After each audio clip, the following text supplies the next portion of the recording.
level, what would you say are the biggest mistakes that people make typically when trying to gain muscle? Oh boy. In general, some of the top mistakes is, I think one maybe core mistake is to go in and just do stuff. Like Mr.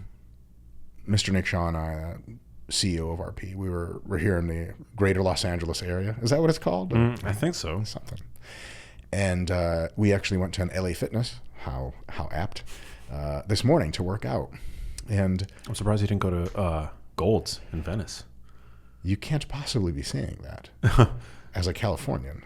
Well, it's... One does not simply go anywhere in the greater LA area without a significant investment into sitting into a driver's seat or passenger seat for a question mark amount of time. Fair. Getting arguably nowhere. Nick and I actually were talking about this on the flight over. When people are like, oh yeah, you're in LA, come see us. We're like, you're 3 hours away from where I am. They're like, right, I take that back. So Gold's is awesome. But man, also being from here, you know this, there's like one way to get to like Santa Monica and it's like up the 10 or whatever. And it's just a parking lot. Seemingly all hours, like at 2 p.m. it's completely stuffed. And I'm like, why am I here? Where am I going? So in any case. Traffic's insane. At a regular gym earlier today, LA Fitness, and there are a lot of just well-meaning people trying pretty hard. But a lot of what they're doing seems to be so random and so non-targeted. And like they sort of just went to the gym and just kind of started moving around in the machines. And some people kind of have like I use this term a little bit more broadly than it's intended. Are you familiar with the term ASMR? Yes. It's like an audio term, but really what I take that to mean is like good vibes. Like something makes you feel nice. You can't quite tell why, but it does. They get that from a few exercises or machines, like, oh, this, like I like this. And they just do it. And that is totally fine to do. If you're getting results that you're like, all right, this is working. But if you're having trouble getting the results you want, a big mistake is continuing on that path of essentially randomness and not taking a step back to try to systematize the problem at least a little bit. So, okay, like, are there best practices to resistance training with weights? Are there approaches that consider the short, medium, and long term? Are there safety concerns? Are there concerns about how much effort I'm putting into? And these are all things that you absolutely just do not have to care about. If you can regularly go to the gym, put in a decent effort, and you're getting the kind of results that pass the vibe check of like, yeah, things are happening to my body. This is great. I love the gym. I was just in an elevator with a woman who told me she was 60, but I didn't believe her because she looked way too young. I'm kidding. I'm gullible. I believe everything. But she was like, yeah, going to do my workout. You're like, when you look like this, people randomly tell you they're going to their workout. And she had kind of a ritualized thing as far as she told me. She's like, every day, 1 hour, it's what I do. And she never once in the conversation told me like, oh, it's tough and how do you get this area? She just seemed like she was doing her thing. God bless that woman. But a lot of people go to the gym with, again, no remote plan whatsoever, no understanding of what's involved whatsoever. And to me, that's like kind of showing up to a car dealership and the salesman's like, what are you looking for? You're like, a car, I think blue's kind of cool. He's like, any kind of type of car? And you're like, meh. I don't know, that one looks nice. You're like, okay, that's a Ford F-350. It's $120 per fill-up. You're like, whatever, let me try it on. That's not how people buy cars. When they go to the gym, sometimes people they're just not thinking a lot about it.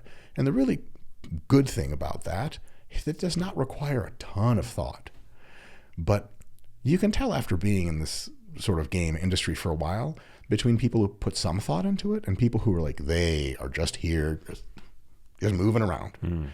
And so that would be, in essence, a kind of mistake because you're going to spend the time. And the gym takes time. It takes time in at least 3 ways. One is by opportunity cost. You could be doing something else. Another is by scheduling and transit costs. I mean, like you have to figure out where it goes in your schedule. You have to get to the gym. You have to ingress and egress, to use military terms. And then it's the time of the workout that also costs you. If you're going to invest that much time and have the expectation that this is a positive thing that gives you results, doing like 2 hours of talking to ChatGPT about what are the best practices in resistance training, what are some common myths I should avoid, it would do a lot of people a lot of good. And of course, at RP, we have all these digital products and apps to help you go really fine-tuned and get really great results.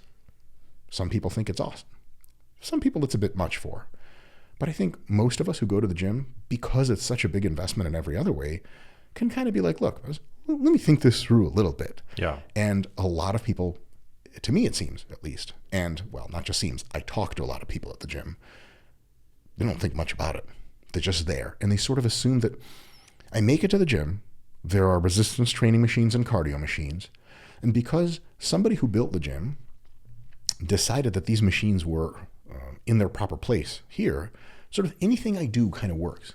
It's not like if you show up to a sushi restaurant, you don't really have to perseverate on the menu because you can assume the menu was curated, that every single item in there was pretty damn good. Yeah. It's going to be tasty. It's going to be awesome. It might not be exactly the thing you like, but oh man, you don't have to sweat it.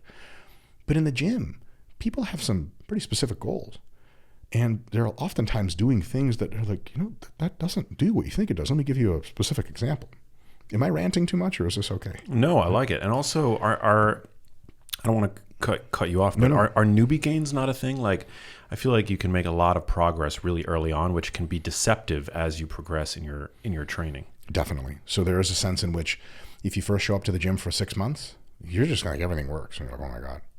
And then 6 to 12 months, you're like, I changed a little bit, but not a ton. And then for a lot of people, that is the impetus for them to start considering like, okay, I just have to think this through. There are better ways to do this. I want better results. So there's definitely a situation that plays out like that. But one common thing, just as an example of this not so thought through situation, there are lots of people doing various abdominal exercises in the gym. Crunches, various ab machines, looks like, an S&M device, various sorts. And almost all of them are doing it under the assumption that they're going to get a leaner midsection as a result. And that's simply not the case. It might be the case on mechanistic grounds that accounting for some fraction of a % of your abdominal fat can be burned a little bit better if you target the local musculature. But no one looks at your physique when you're walking up and down Hollywood and goes, oh, that's 0.1% leaner in the abdomen because that person trains abs. If you told someone, hey, like doing all this ab work is only getting you what is in current modern science debatable effect at all on reducing your body fat in that area, I suspect the vast majority of those people would be highly disappointed. They'd be like, oh, stop. No, seriously, this does almost nothing to get you leaner in that area. And they're like, why does the gym have ab machines? Oh, it's actually quite simple. Most of the people that build gyms don't also know exercise physiology and also supply and demand. We live in a largely market economy. If a lot of people request ab machines, voting either through their words or their dollars, major corporate gyms will have lots of ab machines. The corporation doesn't so much super care what the hell you're doing in there, just as long as every time you leave the gym, you're like, I love this place. It's got all the ab machines I like. But the ab machines don't get you leaner abs. They thicken up your abs a little bit, like all machines thicken up the muscle that you're training. But, you talk to a woman who is 40 or 50 pounds overweight and has a kind of little bit of a pooch. And you're like, what's that doing? She's like, it's getting rid of the pooch. Like, it's absolutely not doing that. Can you imagine, like, if she's like, oh, that's just your opinion. Like, well, here are my credentials, and here are the top other exercise scientists in the whole field. At least this is just not up for debate in the field anymore. She'd be like, why is this in here? Like, a lot of people want it around. Another example is the Bosu ball. I mean, it's quite literally a toy. It's really fun to, like, if there's no one at the gym, just kick it as hard as you can and see what machine it bounces off. And if you get more vibe points if it bounces off a few machines and doesn't break a mirror. That's about as much as it's good for outside of, again, some interesting and effective abdominal exercises for improving mobility and targeting a little bit more abdominal hypertrophy, muscle growth in the abdomen that's deep to your fat stores. Almost everyone who uses the Bosu ball thinks it does like all these magical, wonderful things, but it just doesn't. So that kind of minimum entry level to just gain a fundamental understanding of best practices. Let me give you another stupid analogy since I'm the king of these completely moronic analogies. if you're in a tour group in like the Honduran jungle, there's a guide. And like he gives you a talk. Like, you guys, listen up. 30 minutes. I'm going to give you some 3 do's and 3 don'ts on this 2-hour tour of the jungle. This is the real jungle. We can't helicopter you out. If you're like scrolling on your phone while he's talking, you're out of your mind. You go into the jungle, you're going to have to know a few things. And you're like, okay. Don't, anything that looks red and black and is striped, run. That's a coral snake or whatever. If you don't take the time to do that, you haven't prepared yourself enough for the jungle that any regular, intelligent person would be like, you should think this through. And if the gym is not the jungle, it's not nearly as dangerous. But in a sense, it's a little more dangerous to the totality of your life that you have to spend. A not so great 2 hours in the Honduran jungle, we should have never booked that tour. 5 years of training only to discover that you've been doing it wildly wrong the whole time, and that explains your almost total lack of results beyond the newbie phase. I don't want to overstate the point. It's mildly tragic. Have you ever done something for years and realized you were doing it totally backwards the entire time? Spinning my wheels. Unreal, right? Yeah. And a lot of people in the gym spin their wheels. It's a big problem. Well, there's so many, I feel like, variables that fall within your control as somebody who's training. I mean, you've got intensity, you've got volume, you've got tempo, you've got number of sets per week, which to a novice could feel overwhelming. Oh yeah. So what is one to then focus on, if not spinning their wheels on ab machines? I mean, honestly, if you just like YouTube best practices and lifting weights, common myths and mistakes, and you spend like half a day on the couch YouTubing random podcasts, you'll know most of the stuff. It's not rocket science. Almost everything that I can explain to someone that gets you about 85 or 90% of the best results you'll ever have in the gym, I could write down on a napkin. The intensity, the volume, all that stuff, it can actually be explained in very human terms, and it's very, very straightforward. But, there are a lot of straightforward things in life that you could have done very, very differently. And it's just, okay, this is actually the way to do it. And all these other ways just don't do anything. For example, if you're like flying a fighter jet or something, the joystick makes the plane do this and this and this and that, right? The throttle just makes it go faster or slower. If you think the joystick and throttle are reversed, you've only made one logical error. But that incapacitates your ability to operate the aircraft completely. And if someone just like, you're flying this, you wake up in a fighter jet, you're like, oh my God, what the hell is going on? And some guy pops up on a video screen. He's like, check this out. That thing right here, it moves the plane like this. And the thing here goes faster or slower. Got it? You're like, thank you. It's not complicated. It was very easy to explain.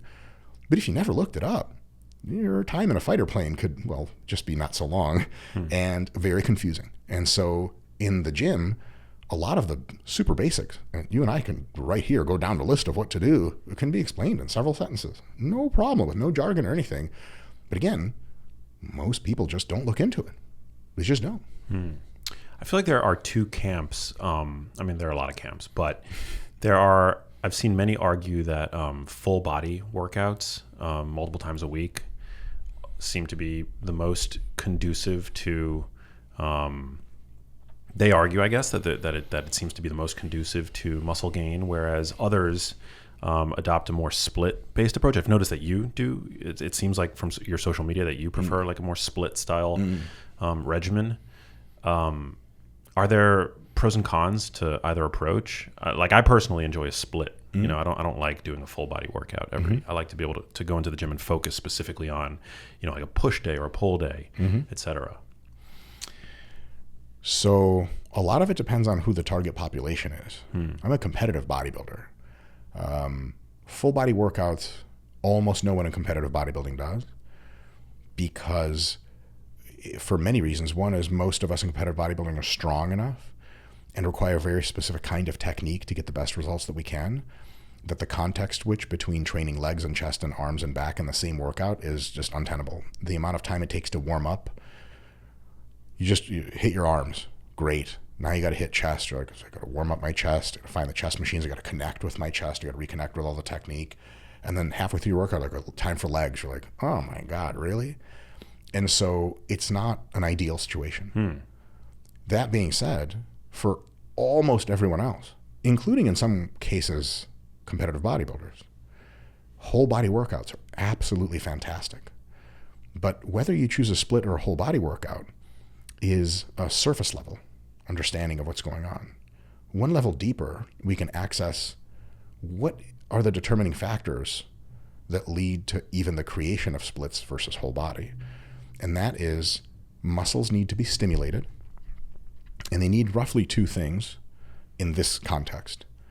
Enough volume, that is like stimulation, doing this stuff per week on average. That means you can do whole body every day, so your biceps get a little bit of training 4 days a week. Or you have like 2 bicep days and 2 days where you don't touch biceps at all. As long as you do more volume on those 2 days and less on those 4 days, roughly the same volume, you're good to go. The other one is frequency, and that's how often you train a muscle. And generally speaking, if you can train a muscle between, the average answer is 2 to 4 times per week, but really it's 2 to 6 times per week, gets you very, very close to the same gains. And so if someone's like, okay, so whole body every day, you're like, okay, so that means you train your quads if you train 4 days a week, 4 times. And if someone's like, what about an upper-lower split? Split routine, upper body one day, lower the next, upper body one day, lower the next. You train your quads twice. We'll look back to what's the right frequency, 2 to 4 times a week. We're good. We're good on all fronts. So whether or not you do whole body or a split routine is actually like, makes this much difference in your results. But it looks like a big feature. It looks like, whoa, which one should I use? It actually doesn't much matter as long as you're getting a lot of volume, a sufficient amount of volume that challenges your muscles, but also allows them some windows for recovery, so that every week you're not like, I quit life. Every week you're like, oh, this is tough. And then by the end of the week, you're like, all right, time for week 2. And enough frequency that's somewhere between training a muscle roughly twice a week, all the way, if you really insist, 6 times a week. It's all correct answers, as long as you have a plan that you're like, oh, this is a plan I like, and you can be consistent. And to weave that back to your first question, what are the common mistakes? Number 2, and these are not ranked in order of explain the variance, but consistency. Consistency problems are a big deal. And they're a big deal in a very interesting way, if it's okay if I can explain. Yeah, please. Okay. So people mistake a maniacal dedication for consistency. And they think, okay, consistency, that means if I tell myself I'm going to train 4 days a week, if I train 3 days in a week, I have been inconsistent. That is the wrong thing to do.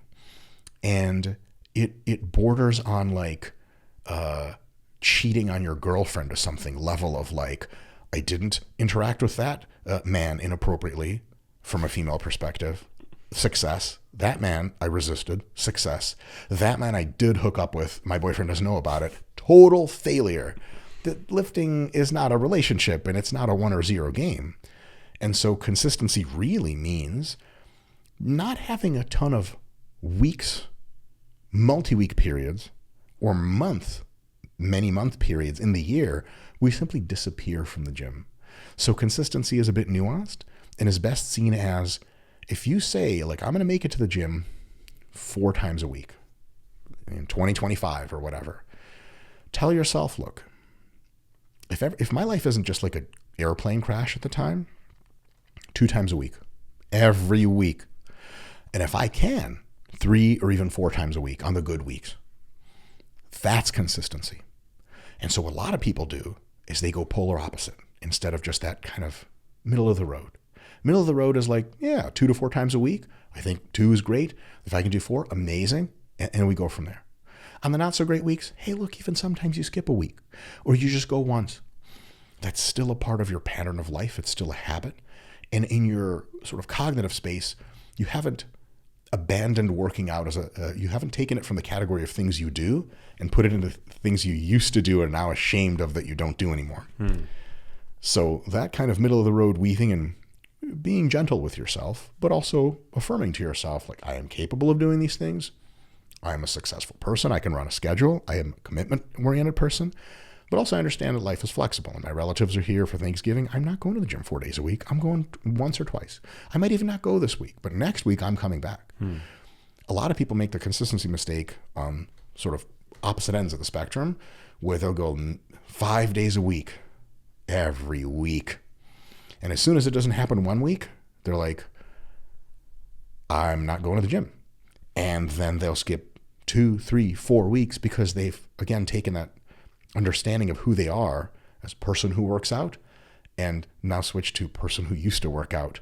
And there's guilt there and there's shame there. And there's, oh my God, like, what will people at the gym think about me? What kind of person am I even to come back to this thing? And well, life's just tough right now. I'll come back to it down the road. And he says, oh, it turns almost into this kind of spiritual journey that's super pointless.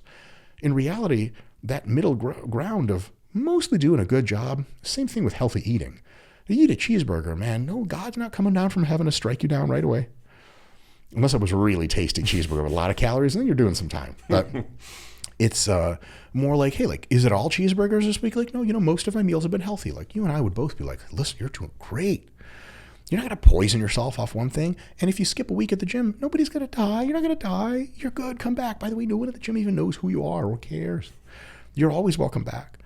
But that polarization of consistency means I'm there like a machine. And if I'm not consistent, I've been immoral and I'm now relegated to, I don't even go to the gym until I can really muster up the re-architecting of my identity back to, okay, this bad time of my life when I've been a bad person is over now. New me is back 5 days again. And a lot of the times that really pairs with people creating workout expectations and plans and schedules for themselves that are aspirational more than realistic. There's plenty of things in your life that you could do that are aspirational. Working out shouldn't be one of them. Working out only benefits you if you actually make it happen. And it benefits you a huge amount if you just show up to the gym 2 or 3 times a week, most weeks. And if you show up to the gym 5 days a week, it only benefits you a little bit more. And people think 5 days a week, if I planned it, gets me all these crazy results. And if I go 4 days a week, I'm losing muscle. I'm backpedaling now. And that couldn't be further from the truth. So that's kind of what I've seen people bring as a mental space to the idea of consistency in working out. And unfortunately, that's kind of a foul ball almost every single time if you think about it. What is the minimal effective dose with regards to workouts and gaining muscle? Because I know it relatively few workouts on a weekly basis are needed to maintain muscle, right? But what about when it comes to gaining? There are many ways to answer that question that are contextually dependent. But the simplest answer is if you're hitting whatever muscle groups you would like to make bigger or stronger, if you are robustly targeting them with resistance training twice a week or more, you're in the zone. You're good in almost all cases. If you hit a muscle once a week regularly, in many cases, probably most, you're still good. You're still making gains. But that workout's got to be real tough. So it really is like 1 to 2 workouts a week for whatever muscle you're talking about. And if you do whole body program, 1 to 2 sessions per week total, workouts total per week, is in the conversation for at least maintenance for most people and gains for many people. Now, if you're more advanced, if you're older, if you're female, it might take a little bit more. In some cases, if you've been lifting for a while, you're in your 50s, you're a female, 3 days a week might be the only thing now keeping you going forward, making progress. 2 days a week might be like just maintenance at this point. And 1 day might be maintenance in the term of months, but in a term of years would be a slow regression. So that's kind of the landscape as I see it. And again, like these aren't huge numbers. So if someone is entering the fitness world and wants to put on some muscle and lift weights, my recommendation is usually like try 2 workouts a week, whole body, 1 on Monday, 1 on Thursday, or something like that, evenly split through the week, roughly, and just cook in that pot for as long as you're getting those gains. And it literally could be years. But for many people, after some number of months, they're like, I really like working out. It is changing my body. And if they do that whole talk to ChatGPT thing about working out, and it'll be like, am I going to get better results if I train 3 or 4 or 5 days a week? It's going to be like, yeah, look, by some measure, absolutely. And then like, well, I like this. It's giving me this great physical benefits, health benefits. My physique is changing. I'm going to try to go to 3. And then for a few months, they'll do 3. And if they catch the fitness bug, they do 4 and 5 and 6. And if they don't, and if like, this is a great thing, but I have children, I have a wife, I have a career, I have everything else, 2 to 3 times a week. I'll put it another way. If all of the United States of America and the grown adults within it started religiously training with weights 2 to 3 times a week, we would have a revolution of fitness and health.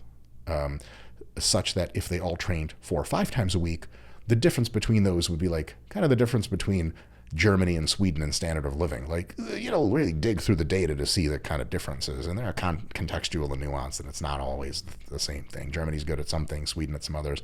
But it's not like, Sweden compared to like Yemen or something, where it's like, what's better in Sweden? Everything, writ large, everything. Maybe the sun's not as bright and you can't get as good of a tan. That's it. So 2 days a week is just awesome. Again, with rough consistency. So if some weeks you don't come in, no big deal. Some weeks it's just once a week that you make it. Hey, you're maintaining. 2 days a week, assuming a full body workout on both of those days? Correct. Mostly because 2 sessions per week, 2 stimulative sessions per muscle per week is kind of a big jump in ROI from 1, such that, and this is a not so common mistake, I suppose a little bit common. It's not a big deal, but some people be like, 2 sessions, right? You're like, yes. Per week, yes. Okay, let me do 1 upper body, 1 lower body. You're like, because that's just 1 time a week for each. Your muscles don't talk to each other much, so your chest won't grow if you trained your legs that day and vice versa. So if it is twice a week that you're training, whole body, or all of the muscles that you care about training, should probably be hit both times with slightly different rep ranges, definitely some different exercises, maybe even some different cadences and stuff, just to keep it spicy. And then you're golden, and you're in that conversation for just getting really, really good results. And once you're in that conversation, you've built habits and practices that get you good results, then optimizing and altering is both a problem that is minor in scope and increasingly more tractable and understandable for you.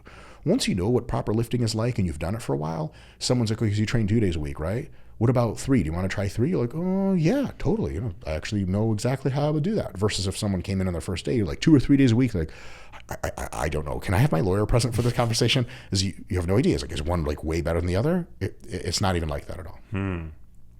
Talk to me about stretch-mediated hypertrophy. I love this is one of the things that I've gleaned from your content that I've found to be infinitely valuable. I mean, I try to train as much as I can through always a full range of motion, but then I do, I guess, what's called lengthened partials at the end of my sets. Good. And I've seen some pretty significant gains. Oh, excellent. In so doing. Yeah. My colleagues would love to hear that. Yeah. But like unpack this for us, because I think it's so interesting and counterintuitive, because I feel like, for example, just to use like a bicep curl as an example, like I think most of us are kind of, it's intuitive to think that you're getting most of the bang for your buck in the most contracted portion. It's called a muscle contraction after all. Yeah, exactly. Flex your muscle. I don't say extend your muscle. It's nonsense. Yeah, stretch-mediated hypertrophy is a term that we used to use a lot, and I'm weaning myself away from on very, very curmudgeon-y scientific grounds. But that's what I got to do. So the actual concept of stretch-mediated hypertrophy means that you have to have the muscle at a stretch, at least what is on biomechanical grounds considered a stretch from the scientific approach, or at the very least on experiential grounds of like, whoa, this is a stretch. Like if you get in a calf raise machine and you get real deep into that stretch, so someone's like, are you stretching? You're like, bro, get out of my face. Yes. Right? That actually has a hypertrophic benefit. It does grow muscle to stretch under load, 100%. We know this because of a few older animal studies that, the conclusion, the external validity of animal studies is tough because you're not a bird with its wings stapled to weights in this position. Thank God. Every day I wake up, I thank God I'm not an exercise science bird. It's a tough life, but someone has to live it, I guess. That stretch-mediated hypertrophy has recently seen a lot of support from direct experimentation. One of my colleagues, Dr. Eric Helms, actually did this to himself and also was involved in the study design for the participants. And the study was, they basically have this like these weird boots that you put on and that crank the boot and it opens up your calf for you until you're in a painfully stretched position. And there you remain for, from memory, an hour at a time or something, multiple days a week. There is no lifting. There is no load of any kind that sits on your leg. It's just putting your calf into a crazy stretch. And from memory also, like if you don't feel like it's a stretch anymore, you're supposed to crank it even further, and it's got the notches, so it just stays in that position. Because after you stretch a little bit, a couple minutes later, you're like, all right, this sucks, but technically I don't even feel like I'm stretching anymore. You can go further. Well, you're stretched. Oh, yeah. Yeah. Oh, yeah. And so that has shown remarkable muscle growth with no resistance training at all. The problem is, if you look at it, it's like the growth benefits of that kind of lifting, or lifting, good God, that kind of stimulus, hours and hours per week, gives you comparable growth to what you would get with loaded calf raises from like a sum total of being in the machine doing the thing of like 5 minutes a week or something. I mean, can you imagine timing yourself 5 minutes on a calf raise? That's insane. I didn't even know how many sets that is. Like 10 sets? Mm-hmm. And so that provides evidence for two things. One, stretch-mediated hypertrophy is absolutely real. But two, it's not really efficient if you're just going to go by stretch alone. So when people say like, oh, like yoga or Pilates, it grows muscle, it does. But for the amount of time you're putting into it, not a ton. That's stretch-mediated hypertrophy. What kind of got put into that bin of ideas, because we just didn't know any better, is a related concept. And that concept is the degree of muscle length at which you apply external resistance. So if my biceps are stretched painfully and I just keep them painfully stretched, get a little bit of muscle growth. It works. That's stretch mediated. If I train my biceps from here to here, no stretch, but tension, like I have weights in my hand, it's really tough. That gives you some good hypertrophy. If you train your biceps through a full range of motion, we have many, many studies, not just on biceps, but on increasingly more muscles of the body, that a full range of motion beats a shortened partial, a partial in which the muscle never really gets a chance to lengthen to anywhere close to its normal physiological ability to lengthen. Recently, there's been lots of research on this. Probably the foremost expert in the world on this is Dr. Milo Wolf, who's like 23 years old, but he has a PhD. How does that work? I don't know. I'm over here. I had no head of hair. I'm at least confident I have a PhD, and he's just doing his thing. So 23, wow. Unreal, right? And so he has shown in many of the studies he's sort of chaperoned himself and massive reviews of literature, because there's many labs around the world that are doing this, that, for example, in biceps, going from here to here alone in the lengthened component, like the bottom 1/3, actually grows more muscle than full range of motion. Because full range of motion is composed of sort of two parts, maybe three if you get real pedantic: bottom third, middle third, top third. It turns out that top third does grow muscle, but not as much as the middle third, and not as much still as the bottom third. So the deeper you are, the more lengthened your muscles are to a point. When they're producing high tension, the more hypertrophy that you get. That means full range of motion training is awesome. But if you couple it with training that's focused on that bottom third, and that's called lengthened training, not stretch training, because here I'm lengthened, but I'm actually not stretching, because the bicep crosses the shoulder. To stretch, I'd have to pull it all the way back here. Now I feel a stretch. This, if I do bicep curls here, it's stretch and lengthened. Here, it's just lengthened, but no stretch. These two, at least as far as most literature is concerned, produce very similar levels of muscle growth. Because remember, the stretch stuff is cool, but you got to apply a stretch for a real long time. So what we thought was stretch-mediated hypertrophy doing most of the work in lifting weights has actually been stretch puts you into longer muscle lengths. And that longer muscle length, lengthened partials, lengthened bias, not stretch biased, is what seems to be doing the quote-unquote heavy lifting and providing a very uncharacteristically high degree of muscle growth for the effort that you're putting in. Now, how do you know you're in a lengthened position for the muscle? One of the easiest ways is just go through a full range of motion and get a ball or deep stretch. Then you get the benefits of stretch-mediated hypertrophy, even though that's not a ton because you'd have to stay in that position for a long time. You get amazing mobility and flexibility benefits, which are just awesome for basically everything. And if you chill down there for a bit, you get that lengthened bias, and that gives you lots of growth. And if you do some of your lifting through a full range of motion, just for life, for sport, for everything, you get a real total approach. And that's great. Like if you, let's say you do Brazilian Jiu-Jitsu and you're only strong from here to here, but not here to here because you never practice here to here, it's kind of weird. So full range of motion is great for that. So if you have a core of full range of motion lifting and you supplement with a substantial amount of lifting that's designed to hit the muscle more at that lengthened position, then I think you're, as far as modern best practice and understanding is concerned, probably doing your best to enhance your muscle growth process. So how, in a practical sense, how does one then integrate these learnings into their, day-to-day workouts? Because I'm assuming this could be applied to pretty much every lift. Yeah, definitely. The lifts to which it cannot be applied are probably not great lifts. So for example, are you familiar with a dumbbell tricep kickback? Yes. It's like, that's right. So if you're, I'm not going to do this because I'll be on camera for the podcast and I can't talk into the mic, but if you're at that bottom position, there's actually gravity's not even pointing in the right direction. So when the muscle is stretched, you're not applying any tension. And when the tension is highest, the muscle is at its most shortened position. So that exercise, the tricep kickback done with a dumbbell, it will grow muscle. It's an effective exercise. But like, if you're talking about really tasty, fancy foods to eat because you're a real foodie, a White Castle cheeseburger technically tastes like something. I love it, but I'm not a foodie, so I can't tell. And you can't tell like a homeless person from a third world country, like they're like, can I have that White Castle burger? You're like, you don't want that, trust me. Let me get you a real steak. Like, what? It works, right? But there are levels to this. And so if you can take that exercise and instead do it with a cable, then you get a crap load of tension at the bottom and then actually not so much at the top.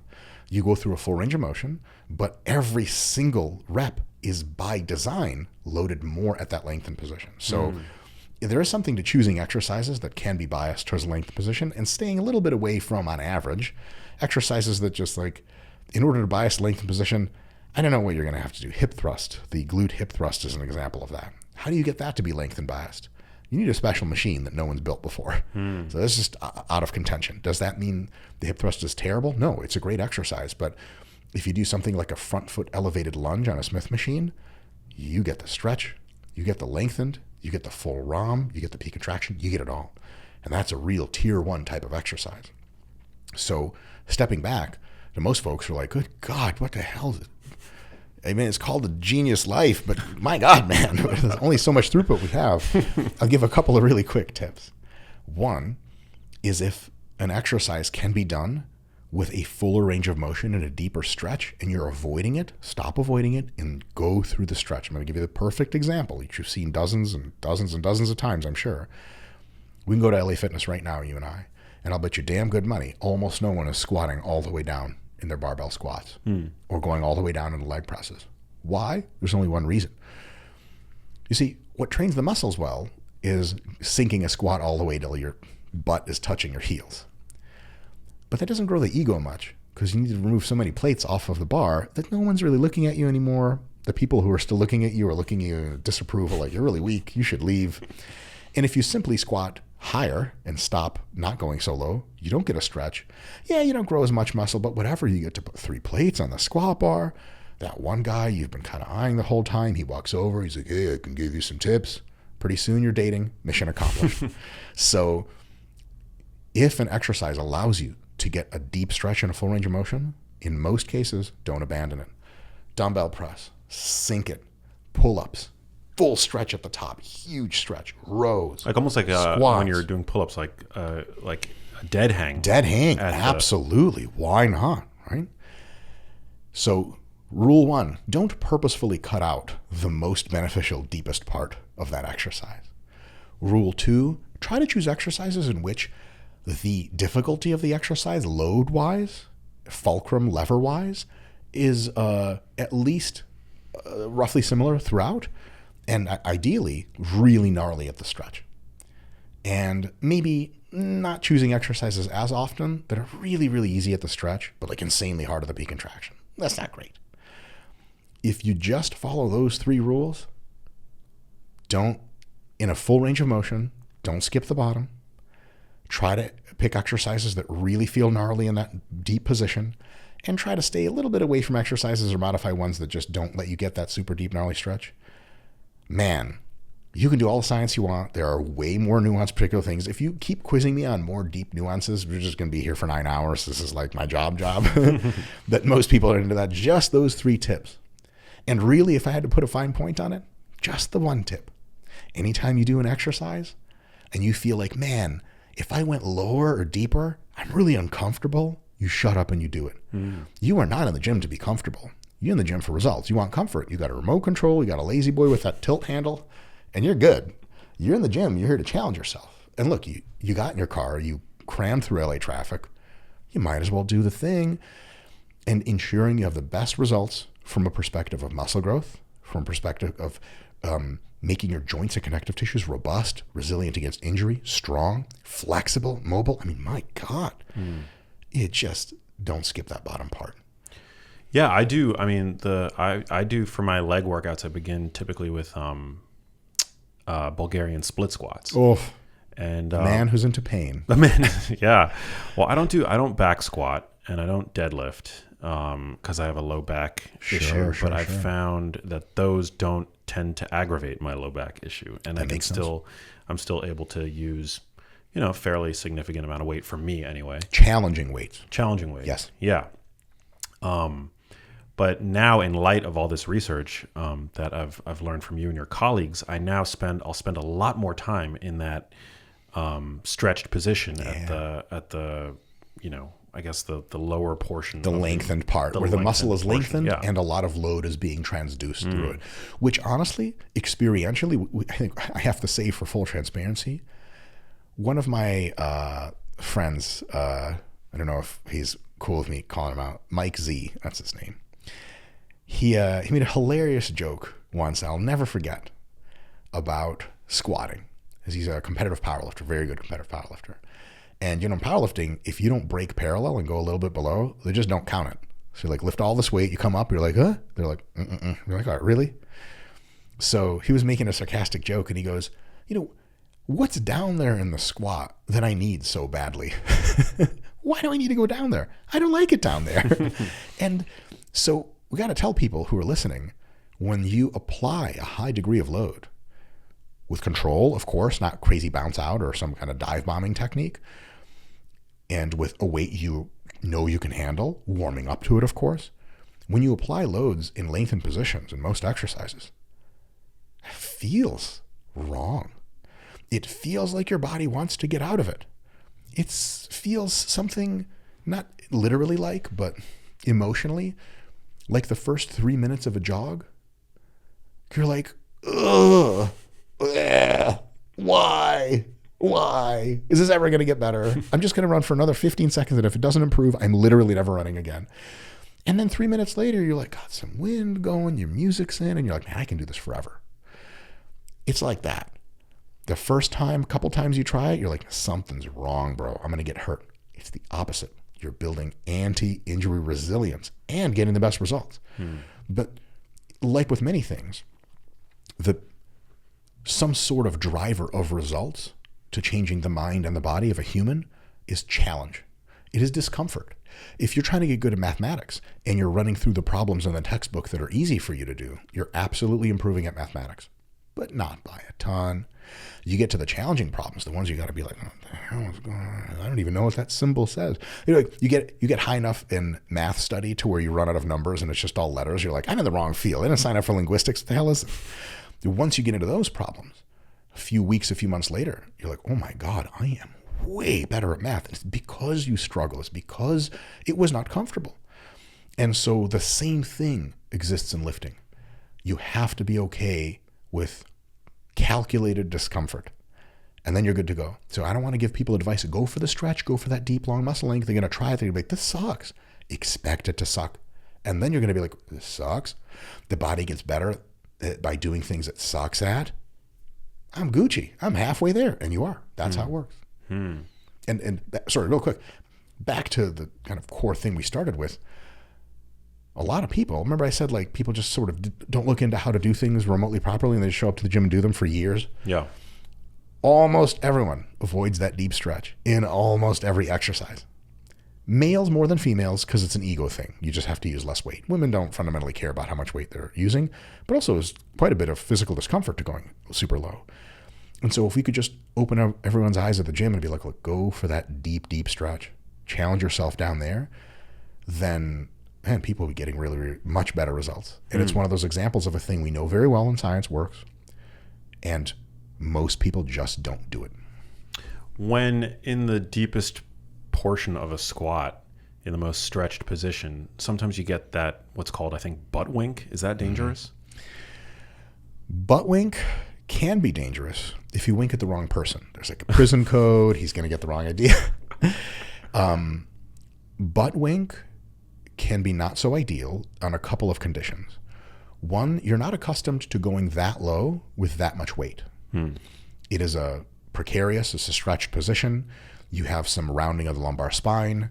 The vectors and angles of forces, not so kind to your intervertebral discs and all that nonsense. And so there's some not great stuff there. If you do it, if you're new to it, if you use a lot of load, if you rapidly descend in and out, the probability absolutely that you'll get hurt is tiny. The probability relatively that you'll get hurt versus doing it in a bit better of a way is, it's higher. That being said, if you ease into the movement, you work on your mobility first with lighter weights, and then when the weights are kind of manageable, you keep going and maybe descend deeper into the squat. Most people will need several weeks to get deeper and deeper and deeper to even figure that out. And then you increase load over time. You can actually squat with a completely rounded back. And if you pass that initial phase of acclimatization, your back technically just continues to get really, really strong and stronger in that position. And then if there's a box, down there and, your relatives are over and you're like, oh, I'll pick that up. And they're like, what are you doing? You rounded your back. You're like, you have no idea how strong I am in this position. People have deadlifted deadlift world records with completely rounded back, and they're A-okay. And it's not just survivorship bias. It's just how tissue adaptation works. You can build an insane amount of robustness in your lower back by easing into that rounded butt wink position and then just knocking it out, and then you're golden. Now, on sheer, pure relative risk, do we prefer that your spine stay a little bit straighter? Yeah. Also, you transduce more force through your legs if your spine is straighter. Your central nervous system's like, the hell are we rounding for? I'm not going to kick a lot of impulse to the glutes. But if you're nice and upright, it's like, hey, we're feeling strong. Let's do it. So it is a little bit probably beneficial to stay a little bit more upright. But butt wink, unless you do it insanely rapidly and you're not accustomed to it and it's too much weight, is almost certainly nothing to worry about. If you're used to it, you got there gently. And here's a big one. You don't feel any irregular discomfort or pain. It's almost nothing to concern yourself with. If you want to be a real optimizer, reducing your butt wink's a good idea. But you can go way far on the other extreme, where you're looking at your video that you took of yourself and you're like, I detect 1 millimeter of butt wink. And you just go home and you put a pistol on your desk and you're just writing your note. You're like, I'm out. I butt winked by 1 millimeter. Your wife finds it. There's blood splattered. She's like, I understand why Frank did this. It was the best. He just couldn't be around anymore. So some people are like, oh my God, butt wink. As soon as you get it, an intervertebral disc just shoots out across the gym, hits somebody in the eye. That's a liability lawsuit. Big problems. You're in the hospital bed and they're like, bad news. The lawyers are coming for your lawyers. So that's just not going to happen. And so again, the human body is insanely robust if you start to work through a range of motion slowly, if you physically don't move ultra fast through that, and if you progress in the loading over time, and there really aren't any dependable positions you can put the human body into that are significantly, not just statistically, but meaningfully more injurious than any other positions. There's nuance there. On the very, very fine-tuned elements, if you're an Olympic weightlifter and you're squatting 700 pounds, there's ways to be like, point your knee this way, not that way. But for most people in the gym, as long as they've eased into the activity, and as long as they're not doing it crazy style, and as long as they're doing it with manageable weights, there's really not a lot for me to say as far as, hey, that exercise or that way of doing it, that's real bad. That's real good. We're in the process, my colleagues and I right now, of publishing a book about resistance training and stuff like that. Another book, I don't know how many books have been involved with this point.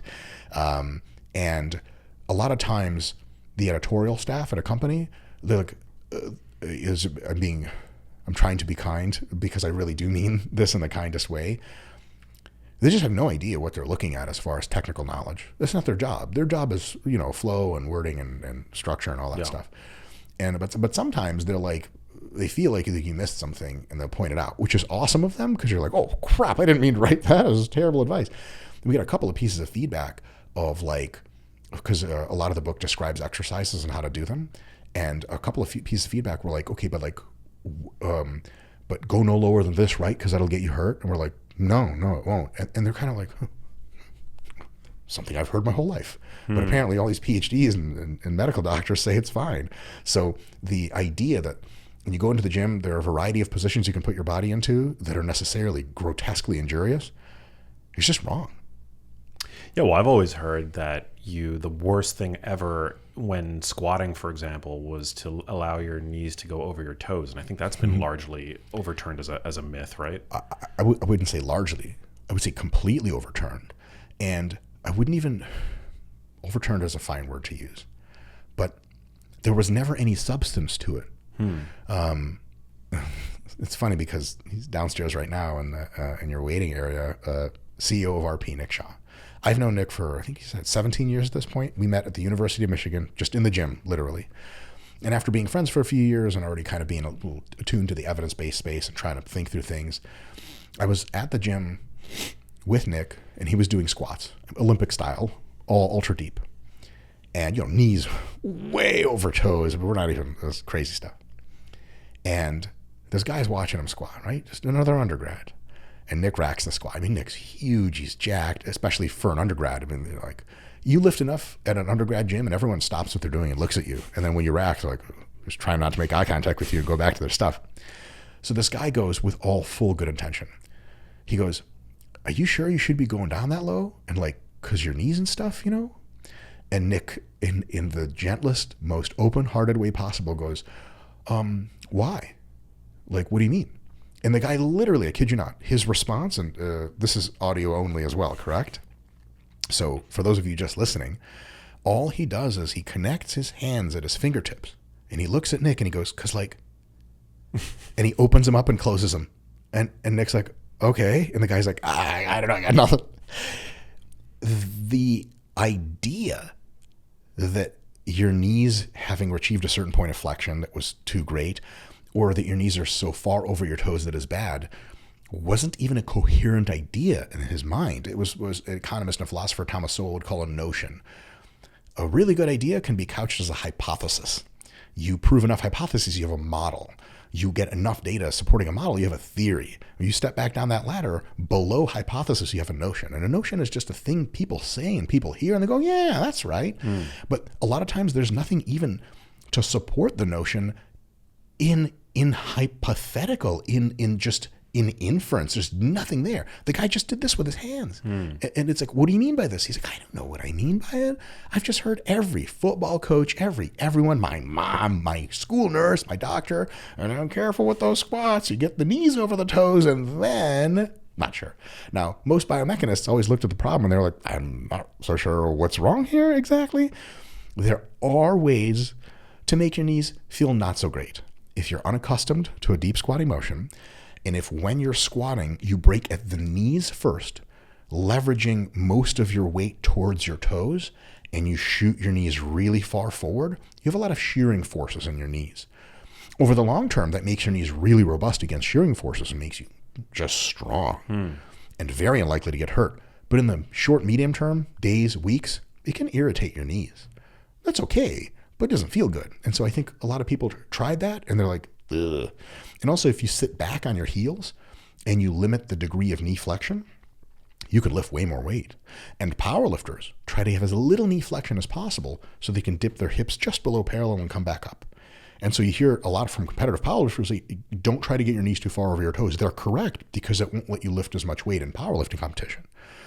But those same powerlifters, they get on the hack squat machine after their squats are done and they get those knees 3 feet over their toes. And you're like, but what about? And they're like, well, it's hack squat. And like, but doesn't knees over toes, isn't that bad for you? They're like, no, it's just bad practice for squatting technique if you want to lift a lot. But when people see powerlifters squatting like they do, a lot of times they're like, that's how you squat. And then they've experienced some knee pain themselves, really pushing their toes forward. You add that into the agglomeration of decades of media and every human you've ever talked to being like, knees over toes will get you killed. You see someone mangled on the street. What happened? The cop's just writing. He's like, knees over toes. Oh, God, again? Someone should do something. We need a politician that cares. In that milieu, it's understandable why most people think like, yeah, this is bad practice. Same thing with the rounded back thing. And here's the thing. I'm all smarty art, whatever, PhD guy, and these are all myths. Bro, like 15 years ago, I was the guy telling people, don't get your knees over your toes, don't round your back, blah, blah, blah. And I was wrong. Wow. And I'm very often wrong, so I know exactly what that feels like. I've never been wrong, really. Yeah. Well, it's amazing to watch the science evolve and to be able to pivot when new data presents itself. Yes. And to I think you learn as you progress in this industry as a public science communicator as you are to not plant your flag too strongly in any one. And you learn this over time, of course, that it's more often than not erroneous to and can be reckless to plant your flag too strongly into any one ideology. That is such a great point. One thing that I try to say in the RP Strength YouTube channel, in which my face blabs all the time about stuff, is this thing I'm going to tell you is my personal interpretation of the scientific community, athletic community, and coaching community. Their unified, practical understanding, I even said that wrong, practical, best current guess at the real, actual reality of the world.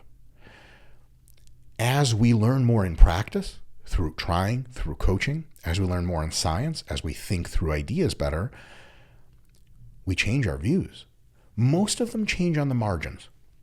They're not like, oh, you know how we used to say knees over toes is the worst thing ever? Now it's the best thing ever. It's a good thing. It's the greatest thing ever. It's cool, but it's not like, oh my God, you need to be doing this or you're going to die. And I think a lot of people get kind of sensitive because many of us, especially not from formally trained scientific backgrounds, are looking for truth versus fact, dogma versus apostasy, right versus wrong. And we tend to say science. They got all the answers, right? Machines and medicine and vials and shit, people in lab coats. I don't want to get your podcast kibosh, but that whole virus thing we had a little while back in America and across the whole world, hashtag trust the science.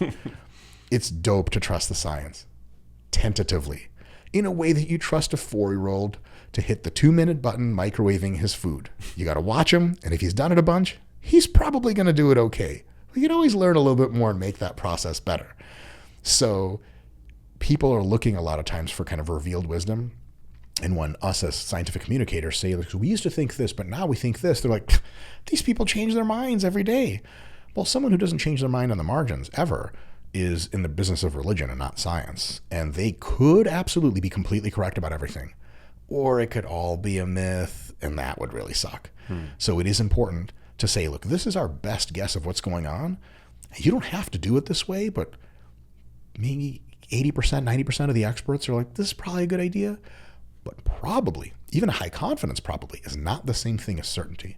And that flag planting thing, I love, and I'm officially stealing that for my podcast. And not only am I going to steal it, I'm never going to credit you. No, I'll make it worse.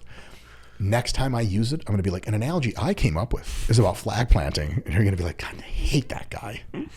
Is there a friction sometimes between evidence-based science communicators and the so-called bro science practitioners, because I feel like science is limited to a certain degree because it has to adhere to certain protocols, right? A way of a methodology, right? Limitations in its ability to examine how the world looks. But then you've got, like lifters that have been doing in the field, boots on the ground. They don't have the rigorous scientific training that you have, but may have figured out, because I feel like sometimes, for example, and I have certainly no dog in this fight, but Oh, it's a fight, bro. You better be careful what you say next. Well, I understand that there's no practical benefit of, for example, fasted training on fat loss, right?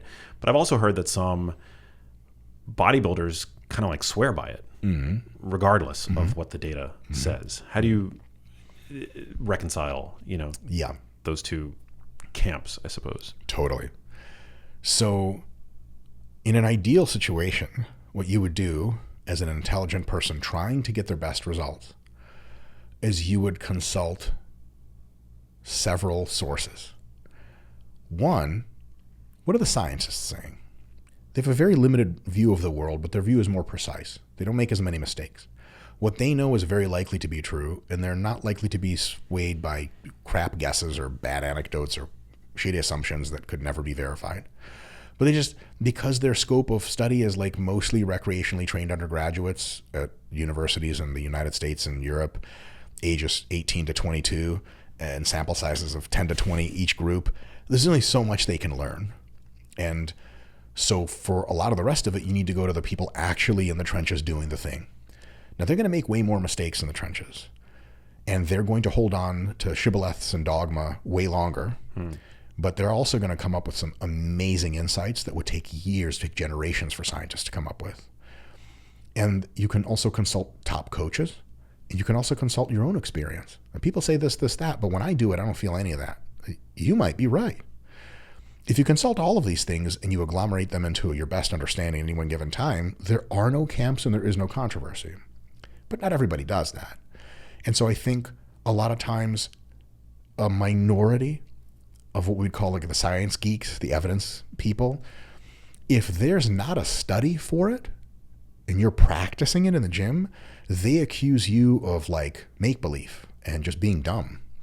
And if there is one or two poorly designed, badly controlled studies where the title and the abstract don't actually match the results in discussion against what you're doing, they're like, you're just being anti-scientific for not doing this thing that 19 students at Uppsala University in Sweden found was the key to muscle growth. Great, sign me up.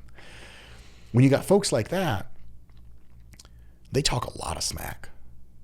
Oftentimes in comments sections to bros. And a lot of these evidence-based folks, mostly because they're drug-free, mostly because a lot of them, especially the real persnickety ones that have something to prove, they're just real smart people, just raw IQ. They were the people that did well at school and stuff. They haven't been lifting long or hard or at all or all three, but they have kind of crap genetics and they don't use drugs and maybe they're not just going hard enough a lot, consistency, etc. They just like don't look like people you would trust with your lifting. You see someone jacked, you're like, I want to know what that guy's doing. You see someone that looks like Harry Potter and they're like, oh, this is actually a preeminent scientist. You're like, that's nice. Like when I want to learn about galaxies and shit, I'll talk to him, whatever. So when those people, those evidence-based people talk way too much smack and say everyone's doing it wrong and trust the science, does not build the kind of relationship with the bros that you would want. And so that forms camp number one. Those are the loud voices in that camp. And there's a very irritable camp and they irritate everyone else around them. Mostly the people that irritate are true evidence-based practitioners that understand that holistic approach and like, damn it, just shut up. These studies don't show as much as you want. I think the studies are great. I think this is a good tentative hypothesis. I do not think this rises to the level of theory of evolution or gravitation like you think it does. And everyone doing different stuff, they might not be wrong. They might be right and ahead of the time. They might be wrong, but there's nuance there. So those people piss off the bros. And most bros just don't care. But some small fraction of bros come from another perspective. Typically, they weren't people that did very well in school. They're raw, super, just as measured IQ, not that high. They call them bros for a reason. Right? You don't expect them to fucking start talking about Einstein and citing Shakespeare offhand or whatever. And when they see science, they link that science to the annoying Harry Potter pencil neck geeks that talk about it, and they hate that already. And when they try to parse and examine the science, they realize they don't have the prerequisites of knowledge, for sure, sometimes intelligence, to make sense of what's going on. And it frustrates them. And they have because this is an area which they're not so good, they regress back to the area which they are good.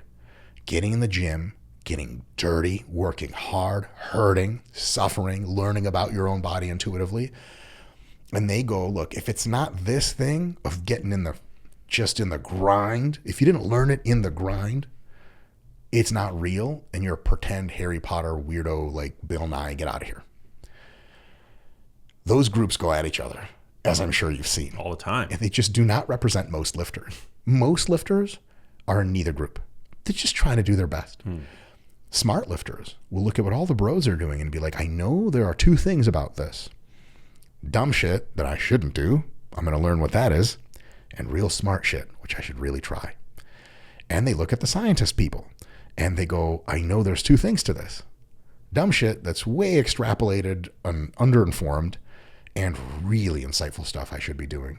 And so that everyone gets a seat at the table approach is super, super wise. Let's take an example of somebody like Dr. Eric Helms, one of my esteemed colleagues. I don't know how long he's been a researcher. Like, he heads a lab in New Zealand that does science research all the time.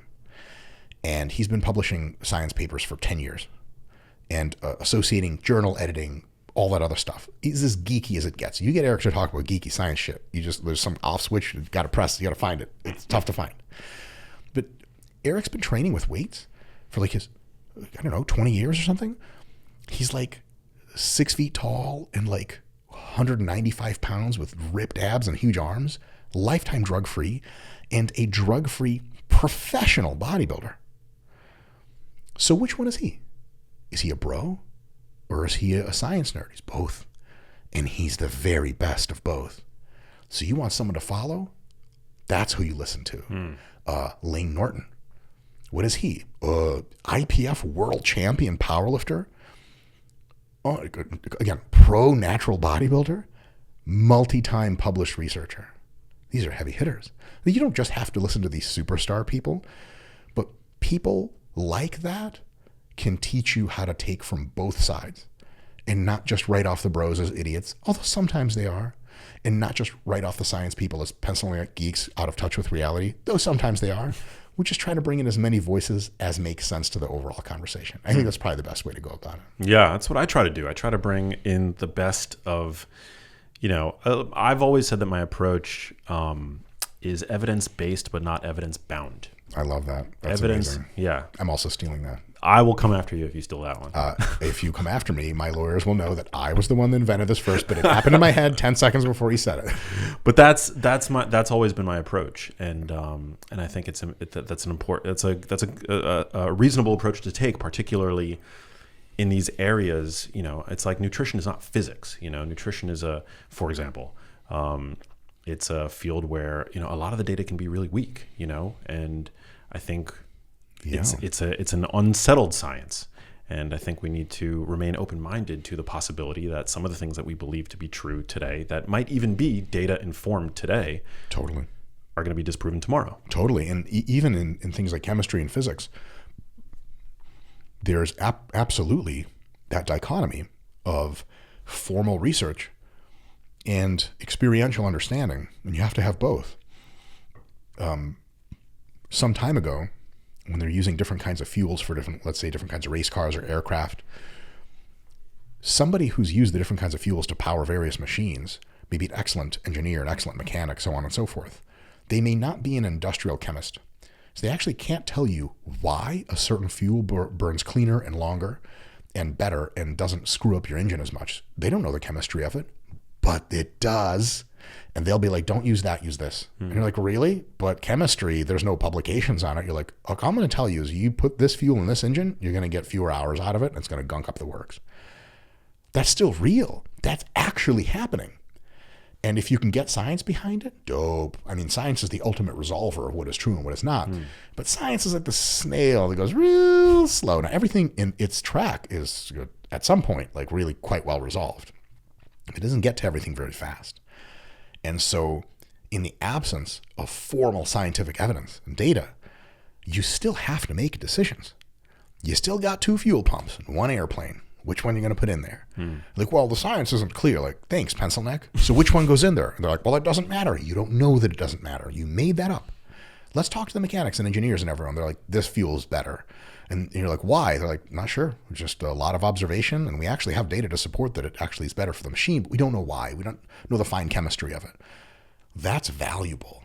ultra valuable. And when you think about real life stuff, imagine dealing in an interpersonal relationship. Like, what was my wife like when I say and don't? How do I look at her in a way that's nice and not? But only ever consulting the formal literature. I mean, in psychology, almost as a rule, they don't do crossover RCTs on human beings. Can you imagine that? Be like, you like your wife, right? Like, yeah. Well, you're going to live with someone else for 5 years. I'm going to control. What? This is the most unethical thing I've ever heard. So as far as like best practices for relationships, best practices for parenting, most of that doesn't pass scientific muster at all. But we still have to parent and we still have to live with each other. And there are kind of insights you can glean from just doing a thing over and over a lot and seeing not so good results, doing another thing and seeing some much better results. You talk to other people, like, I get better results doing the thing you talked about. And you're like, okay. We don't have a study for it, but I still have to make a guess.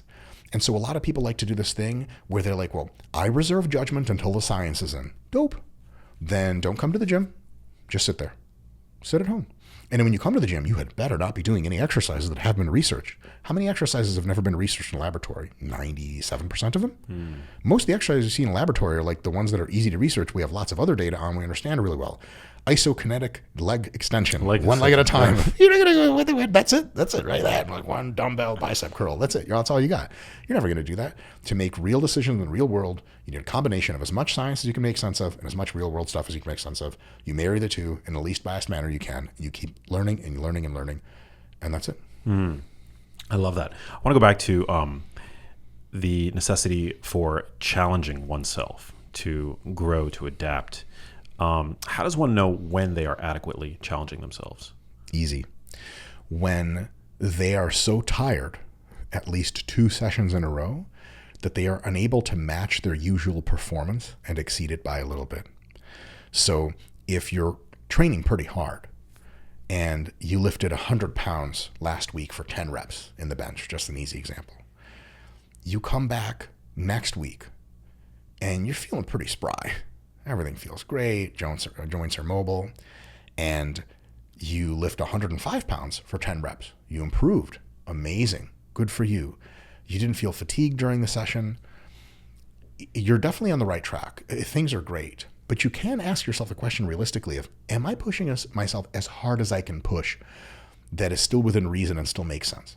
The answer is we don't know yet. How would we know? Do more. Instead of 3 sets of bench next week, do 4. Instead of getting 2 reps away from failure, do 1 rep away from failure. Instead of doing a good technique, do great technique. Really connect with your muscles. Come back again a few days later for your next workout. How do you feel? I feel great. You challenged yourself, but there's still more bandwidth you can enter into. You're not fully challenging yourself. You make your workout even harder in whatever capacity. You come back again. You don't feel so great. Your joints feel interesting, your pecs are still kind of sore, kind of tight, but you still match that performance from last time and beat it by a little bit. In sports science, recovery is one really easy definition, is a return to past performance. It literally, like, to recover something is to get back what you lost. If you can get back what you lost, you're good to go. So how do you know you're under recovered? It's when you come into the gym and, everyone has a bad session, but 2 sessions in a row in that muscle, in that exercise, and you're down from the usual, and you have the experiential symptoms of just being like, oh my God, like something's wrong with my body, and you're weaker, one thing, not for sure, but you're getting to know it pretty well. You worked so damn hard in the last few weeks and few sessions. The challenge was so great, your body can no longer recover from it. Training any harder is almost by definition real dumb. Training easier, much easier for a few sessions or a week, let all that fatigue drop off, look back at your program that you just did and go, okay, I know where I started in my program. I know where I finished before I fell off the cliff. I'm going to start a little higher than last time and see if I can push it a little higher than the time before. Now you have a band, a zone of overload, of difficulty, of challenge. You have the lower end and you have the upper end. In all of your weight training, you just walk from one to the other over a couple of weeks. How do you know you get to the end? You just can't keep going. You can't repeat your performance or make it better anymore. And experientially, perceptively, you're like, I'm super screwed, man. Like, one of the ways you'll catch this is a bunch of different ones. Performance is king. If you feel like crap, you don't feel recovered, but you hit an all-time personal best on a lift, Yeah, 99 problems. Recovery's not one of them. You still here, baby. We're still good. Training's supposed to be hard. People say, oh, I'm really sore. Does that mean I'm not recovering? Like, no, you're supposed to be sore. I'm sore all the time. I lift all the time. But if you're really, really sore, your motivation to train is significantly less than usual. You're just like, dude, what am I even doing? I hate the gym. Everything feels like a chore, and you're underperforming, especially you're underperforming. And not just once, but the whole last week was just dead end.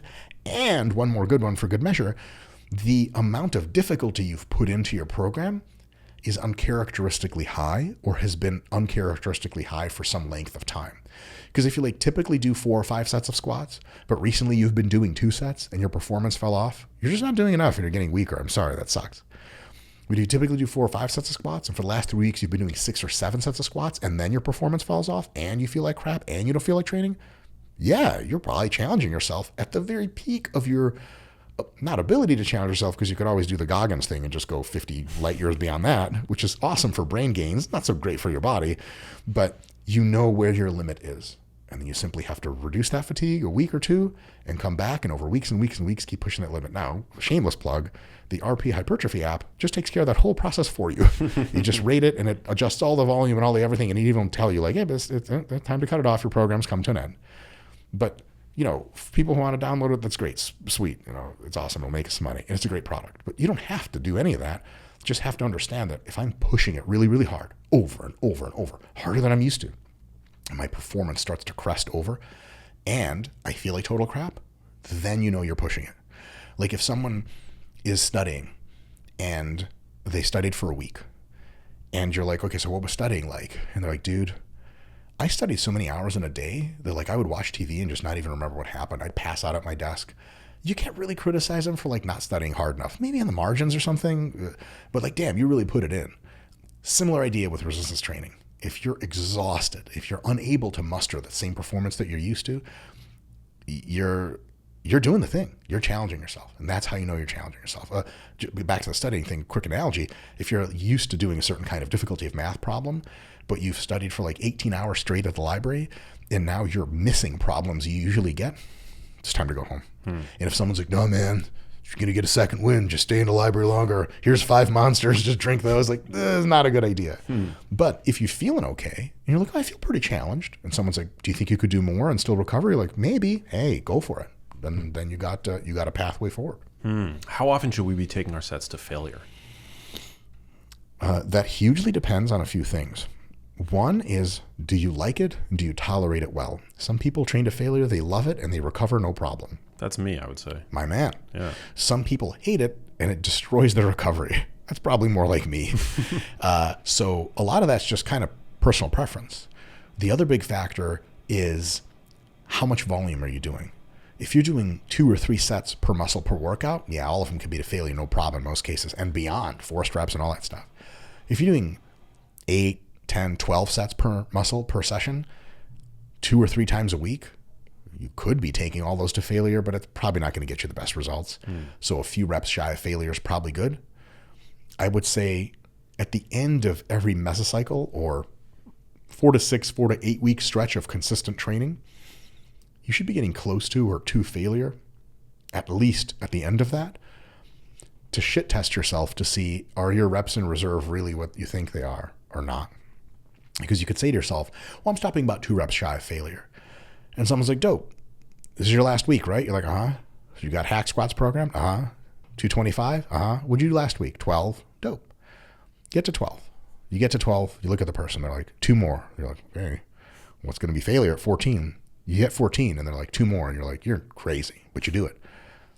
16, 18, 21, your legs are wobbling, and they have to catch the machine and rack it for you. But you thought you were training 2 reps in reserve, and your plan was to do 12 reps. And like, okay, I'm training to failure today, I'm going to hit 14. But in reality, even your 14 was 7 reps in reserve. And so really the entire time you thought you were training 2 reps in reserve, you were training 9 reps in reserve.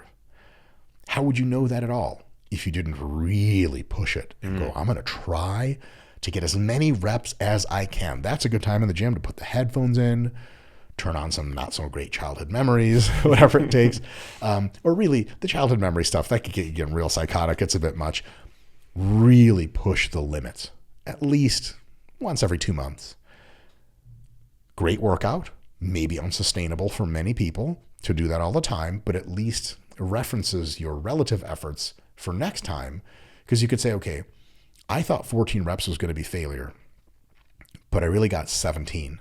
So I know next time I create my new mesocycle for my next 1 to 2 months of training. What's a mesocycle? Mesocycle. So, sports science speak. A microcycle is like your weekly, roughly a week length plan. It's when you train all of the training days that you have in your plan, and then you get to the next one where you're like, okay, what did I do last week on Monday?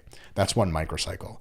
A summation of microcycles, which leads in you getting a ton of fatigue and you can't do it anymore and you need a little time off, that's a mesocycle, usually about 1 to 2 months. Multiple mesocycles linked together to achieve a big goal, like a fat loss phase that lasts 12 weeks composed of 2 or 3 mesocycles, that's a macrocycle. So with a mesocycle duration, if you finish a mesocycle, a couple months of good training, and at the end you test yourself on everything and push to the limits and you realize like, it's about 3 reps away from everything that I thought, you know that at the beginning of your next mesocycle, to push it a little harder than you typically do, at least a few more reps. Because in that first week, you're like, oh, I think this is 3 reps away from failure, and you rack it. Now you know you're a bullshit artist to yourself. You don't have to tell anyone about it. It's just like, and then you're like, you know what? I'm going to do 2 more. Yeah, that was really hard, but it's good. You could learn the opposite thing. You could think, man, I'm going to hit failure. It's going to be like 16 reps. And you hit 14. And the next day you hit like 3. You look totally dilapidated. Like, man, I've been telling myself I start with 3 reps in reserve, 3 reps away from failure at the beginning of the whole mesocycle plan.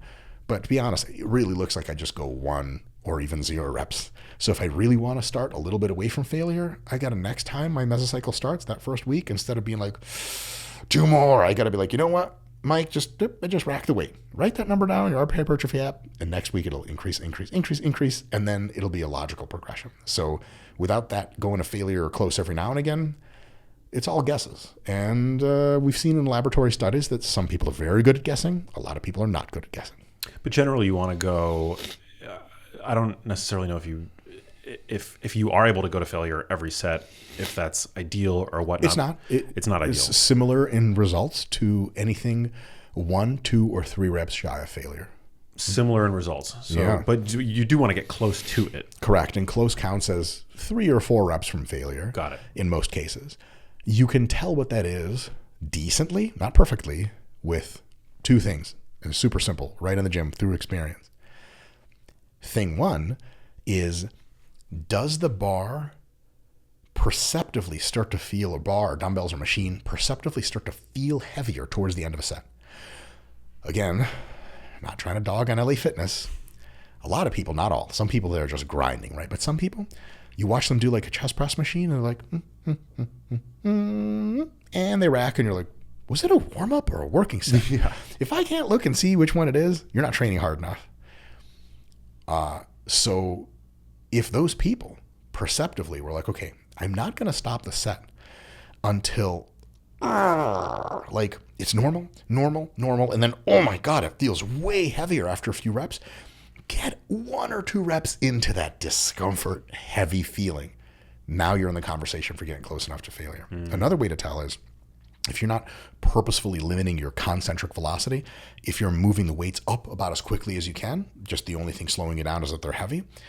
If the weights slow down physically while you're doing a set, you're getting close to failure. So if you watch someone and all the rep speed's identical, they could be just not trying very hard at the beginning, but trying hard at the end, and then thus it all looks the same. Advanced lifters will do that in hypertrophy, so you can't tell. But for them, it feels way heavier in the last one, so we check that box. But for a lot of people, they're moving up and down, and then the rack, you're like, what the hell, it didn't even slow down. But for most people, up and down, and then at some point, the reps are much slower on the way up. The way down's the same, and then much slower. So if you can get either the reps slow down, or they feel a lot heavier towards the end, or both, you're in the conversation for failure training. And then as long as next week you add a little bit of weight to the bar, or add a rep to all of your set goals, you're good from there on, because then you're at least at that bottom end of that failure spectrum, and then you get through it all the way up and then get to failure. If your first few weeks of training are so easy that neither you nor anyone else can tell that you're trying very hard, you got to do a few more reps. I would say that's one of the biggest mistakes that I see people making in the gym. Most people in the gym, I would say, like they don't look like they're straining in any significant way. Yeah. And I watch them, when I'm getting my steps in on the treadmill, I'm like looking out at the gym, big open floor plan in my gym, and very few people, like a small minority of the people. I mean, look, if you're in the gym, it's already great. That's 100%. Great. There's all just details here. Yes. Mm-hmm. But I do feel like I see like a very common, area where people are not working out to their full potential. They're racking the weights after, with like barely a grunt. An indeterminate amount of reps was done, yeah. And we racked based on no criteria whatsoever. A lot of people, as soon as they even sniff out some discomfort, they'll just rack it. It's like, I'm not in here for this. It's not the worst thing in the world, because at least if you start to feel like you're uncomfortable, you're getting close to challenging yourself, and you're going to get some good results, not your best results. That's cool. But what you want to do is the opposite of when you sniff out that it's getting hard, push a little further. That's when you know it's time to hit that switch and go.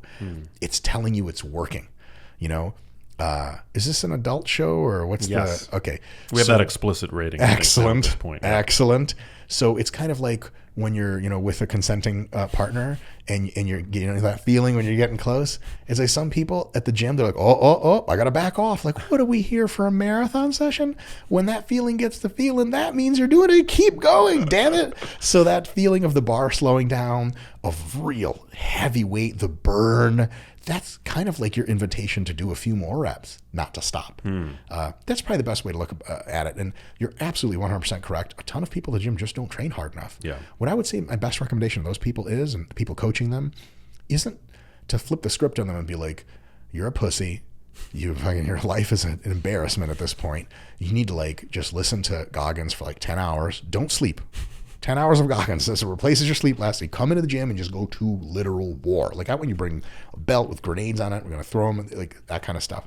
Everything to failure, psychotic training is neither necessary, nor is it conducive to people actually listening to you, because they're going to be like, okay, I'll try it. They try it. They're like, this is insane. I didn't sign up for this shit.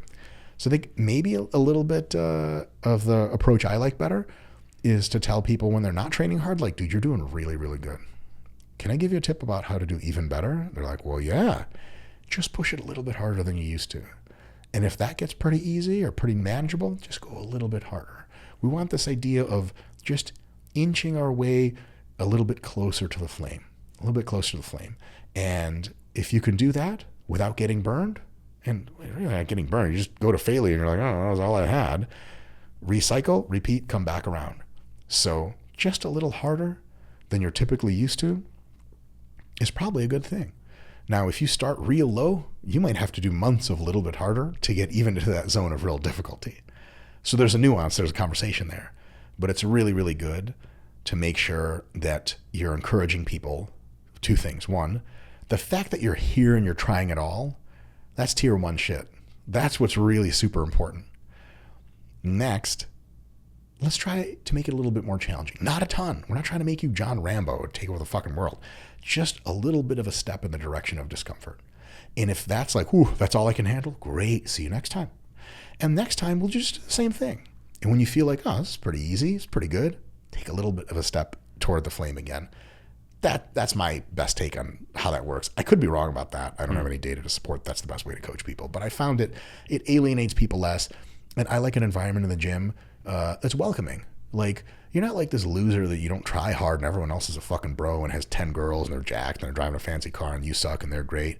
It's that like we're all in here doing the thing and everyone's fucking awesome for being in the gym, but just try a little bit harder and you'll get better results. Are there gender differences? Like I would assume that, and not to call women out in any way, but that men tend to be more egoically tied to the number of reps and the amount of weight that they're lifting, and maybe it's the case. I have no data on this, and this could be a completely BS observation, but maybe women are less likely to push themselves to that point of discomfort. And this being said, as a guy who goes to a gym where women tend to wear makeup to the gym. Sure. Watch just how you do things. You could meet the love of your life the next day. That's you have fair. No idea. They're all very attractive. They tend to be. There you go. Taking care of their bodies, right? There you go. Yeah. It is on average true, with very many exceptions, especially folks that are new to lifting, because when women have been lifting for a while, they turn into pretty hardcore bitches up here. What I tend to observe is a dichotomy where females on average have a little bit more difficulty or a little bit less interest, some combination of the two, of really pushing themselves to their limits. On the other hand, guys, exactly as you observed, have a bit of an excessive inclination to just go psychotic and put their ego on the line for everything. And so females are very, very pleasant to coach in technique and in consistency. They're just like sponges. You're like, do this, do it like that, do it 3 days a week. They're like, got it. Like machines, they do it. Like, holy shit, you're the man, you're the gal. Whereas with guys, there's some guys that will turn any isolation lift for like the bicep into a 1930s already retired version of an Olympic weightlifting move or a strongman move, where they're like, okay, I know this is a bicep curl, right? Like, right, but is there any way that I can put my ego on the line so much that I have to use my entire body to lift this and scream and break the tendon open? Like, you're the man, Jim. See you Monday. So guys are more difficult to coach on stable technique and keeping them away from fuckery and egoism. Women are a little bit more difficult to coach on trying a little bit more hard.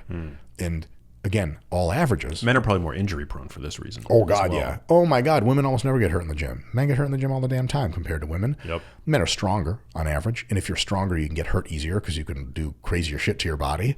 Like if you're driving a go-kart that goes 10 miles an hour, you're probably not going to kill yourself. If you drive a Formula One car that goes 230, one wrong move and you're going to die. So men do get hurt more for that reason, but also because, they're just prone to doing dumb shit when their ego is on the line, and they throw technique out the window, they throw any kind of care and measure out the window. Whereas females on average, and you probably know this from the psychological literature, females on average, and this is it's not meant to be derisive, it's just a technical term, they're more neurotic in the sense that they're more kind of like a bit afraid about what's going on out in the world and how they're going to do with it. And so they bring that attitude to lifting weights on average a little bit more than men do. And so men come in to most spaces, including the gym, with an attitude of like, man, I'm the fucking man. I got this. You watch this. And, sometimes it worked well. Most times it's fine. They get jacked. Sometimes they just like break into pieces. Like Mr. Potato Head, just hit it with a hammer. It goes blah. But for females, a lot of times they have the amazing consistency. They have the amazing technique. Like you teach a female really good technique and she like locks it in her head and you see her 10 years later, it's the same pristine technique. They really care. That's great. But some women you have to pull out of their shell and kind of encourage them to try a little harder. And that it's understandable that it's a little scary and a little painful to try hard, but it's also super, super awesome. It's good for your mind. It's good for your body. It's good for everything. And it's insanely safe because going close to failure on a close grip bench press with a spotter, if you're female, there is no real change in injury probability as you get close to failure in any meaningful, absolute sense. Just keep going. And they're like, but it feels so bad. Like, yeah, just keep going and you'll be totally fine. And a lot of times with females, what I have noted works pretty well as far as coaching or understanding is that same idea about the general population of just getting them, welcoming them in to doing exactly the lifting that they like, no judgment. But if you want some better results, try to push it a little bit further, a little bit further, a little bit further. And a lot of women respond pretty well to that. They're like, oh, okay. They try it. They get a little bead of sweat. They get a little strain. And they're like, oh, man, I actually like this. Or they're like, I don't love it, but I can do it. No one died. And then so over time, a lot of women develop into just total rock star, super hardcore training people. And then so you kind of end up the best of both worlds. Whereas the guys, you have to be, listen, I know you're like whatever, champion of the world or whatever the hell you think you are in your head. Why don't we focus on technique so you don't just break into pieces and you actually get some muscle growth where you want instead of training your glutes in a bicep curl, which is not what we're here for. So with guys, you have to reel them back a little bit. With ladies, you have to push them up a little bit. Guys, you have to focus more on technique. Ladies, you have to focus more on relative effort, as it's called, how far into your abilities are you pushing.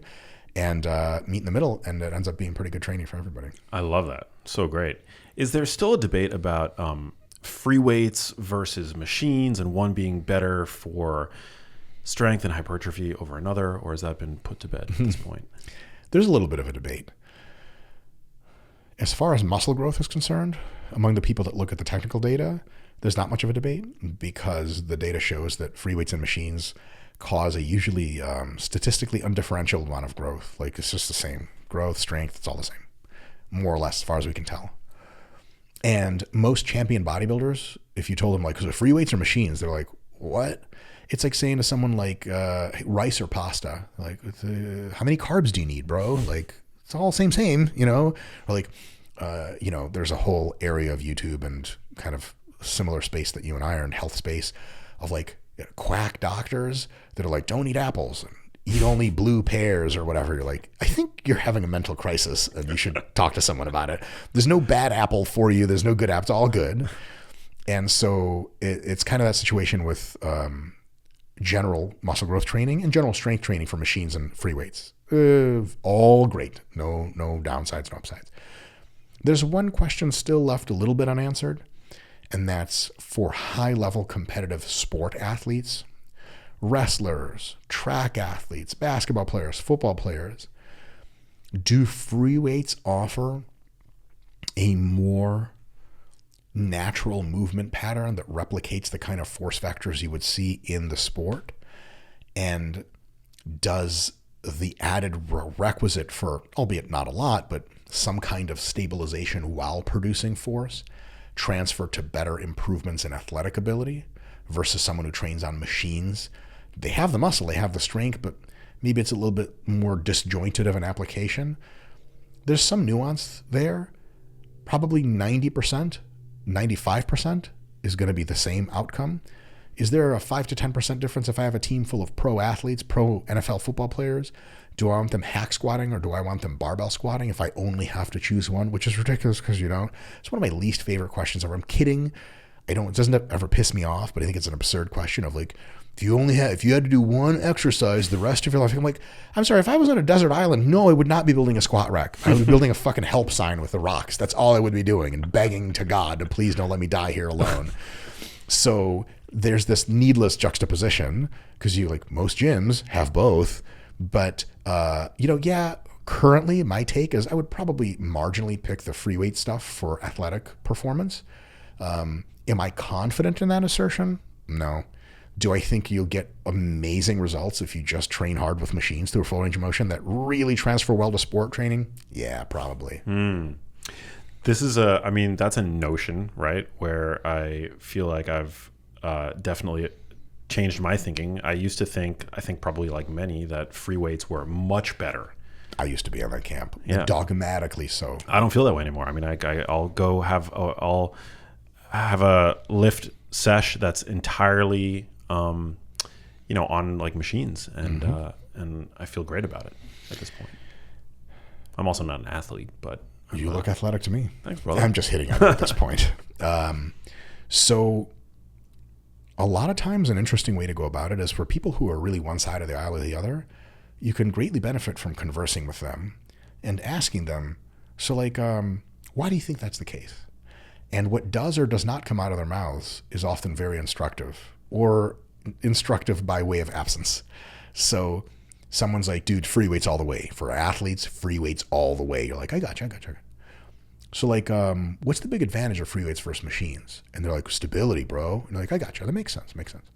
But like athletes who do moves like a triple jump or like a lateral drop in wrestling, aren't they kind of like really taking care of that stability component in the 19 hours of training they do for their sport?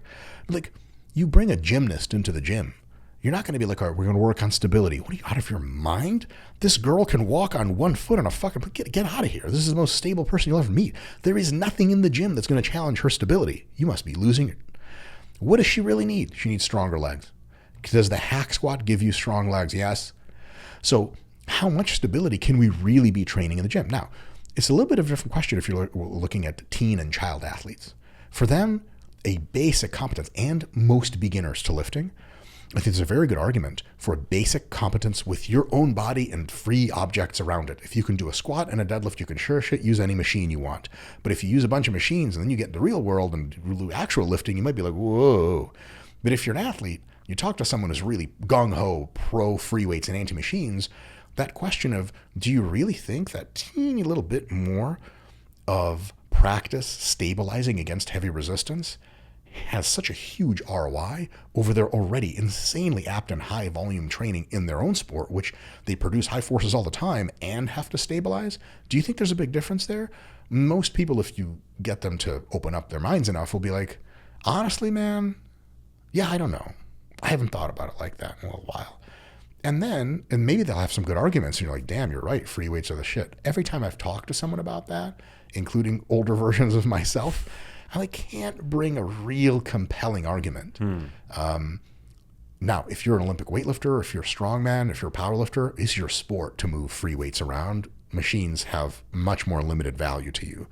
But if your goal with if your goal with training athletes is to make their muscles bigger and stronger in the gym, and then let them learn to use those new, bigger, stronger muscles in their sport, the dichotomy between free weights and machines falls to nuanced at best and no dichotomy at all at worst. Super interesting. Yeah, I love using machines. I used to sort of like in the don't let your knees go over your toes camp of notions was the idea that, like, you know, if you're benching on the Smith press, for example, on the Smith machine. You're a criminal. Yeah. They let you out with his children in society. How are you out here doing this? I love benching on the Smith machine. Yeah. You're a loser. I have no other way to say it. I was going to be polite, but I can't say it. Yeah. There's a quote by a famous strength coach, who's an excellent strength coach, by the way, Joe DeFranco, I believe is his name. He said, my best use, something that I'm paraphrasing, but pretty close. So my best use case for a Smith machine is if you could put it on an athlete's back and have them squat it. Basically, like something that puts you in one track of motion and stabilizes you is just inappropriate for athletes to train. And if that's a notion, that's an idea that carries a lot of weight among a lot of people.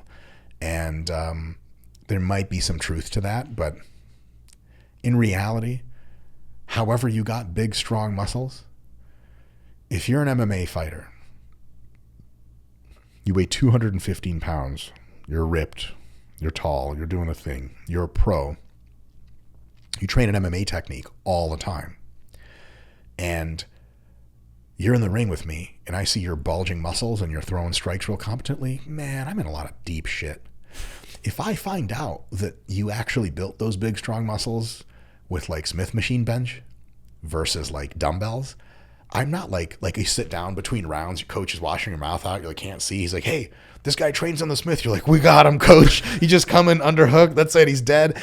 He still have the same fundamental problem because all the technique training that he's doing is taking care of that stability, no problem. Now, could he be a little bit better if he also used free weights? The answer to that is maybe, but it's just not a certain yes like a lot of us used to think it was. That makes a ton of sense. It's a great relief to hear you say that. A trending topic in our space, I don't know if you have any experience with these or are familiar with the data, but like peptides for enhanced recovery, is that an area that you've like looked into at all? Like these growth hormone secretagogues and things like that. What are your thoughts? I know that there's not a ton of human data, but nonetheless, a lot of people are experimenting with them for enhanced recovery and the like. So a lot of them work. Secretagogues are dope, and they probably increase your growth hormone production marginally and pretty significantly. I live in a really strange world where I deal with predominantly two types of people. People who are drug-free and have no interest in reconstituting vials and shooting them into anything. And people who are in the world of pro sports, especially pro bodybuilding, that like, if it can be injected, I'm doing it. There's just no compunction to try to go some middle of the road kind of stuff. So because of that, I don't deal with people who use a lot of peptides, because I either deal with people that are like peptides, like, bro, I'm not a criminal. And you're like, okay, fine, let's do this with creatine and whey protein, which is great. Or very few real serious bodybuilders do a whole lot of indexing on peptides. Now, some of them, like BPC 157, for example, are amazing if you want to heal from an injury rapidly. But you got to be hurt for that sort of thing. And usually it just doesn't do a whole lot if you just use it all the time. But for real high-level athletes that are using drugs, Secretagogues work, peptides work, but if you have pharmaceutical grade growth hormone, it's like Godzilla and all the other shit is rats. Like boom, giant footprint, just it erases everything. You get you some Serostim from EMD Serrano, and it just crushes all comers. And if you're on pharmaceutical grade growth hormone at the right doses, someone's like, "What do you think of peptides?" You're just like, "Watch this, fuck out of my face." Flex a muscle at them, and they just disappear. That's the difference. And so, to me, the peptides thing falls into. There's a lot of use cases for peptides that are great. I don't want to disparage them. But some of the stuff that you could be doing with kind of real drugs, like growth hormone versus the secretagogues, to me is a similar conversation about SARMs. Have you heard about SARMs? No. Selective androgen receptor modulators. They're these drugs that were designed in the 90s that people had a lot of hope would give you the anabolic muscle growth effects of steroids, but without any of the androgenic kind of side effects of steroids. And it turns out that they just didn't do that. If you take the recommended doses, you get almost nothing. If you take high doses to get the real results, you also get the shitty stuff. And so SARMs kind of failed. But SARMs have this unique appeal to especially teenagers and especially people who are on the periphery of being drug-free but being curious about drugs. Bi-curious, I call it. Is that what that is? And they're like, I want enhancement. I want to get jacked. But I don't want to do steroids because in my health class they said they were going to kill you and you're going to have pimples in your eyes and all that shit. So like, what about SARMs? And the reality, like SARMs and many kinds of peptides, though not all, fall into that camp of like they do stuff, but if you're in for a penny, you're in for a pound. And if you're going to do drugs, do real drugs. They're well studied much more than these things. They have raw, gnarly main effects and an agglomeration of side effects that we know what they are and we know how to deal with them relatively well. So there are great use cases for peptides, but when someone is just like, actually similarly to how you asked me in this question, though in a different context, like, what do you think of peptides? You weren't asking like, should I start using them now? Usually that's how you kind of get it. And it's like, this thing isn't sort of what you think it is. There are tools for the job that are better. I'm going to make another terrible analogy that gun people are probably going to be like, this is wrong. It's stupid. There's no place for this. There's a use case for a pistol. It's very well demonstrated. Then there are use cases for, the term escapes me at the moment, is exactly what it is, AR platforms. Carbines or rifles that have good scope, good length of barrel, everything's super stable. And then there's like something called a submachine gun, like a Tommy gun, like, 1920s type of shit, or like, an MP5, something shorter.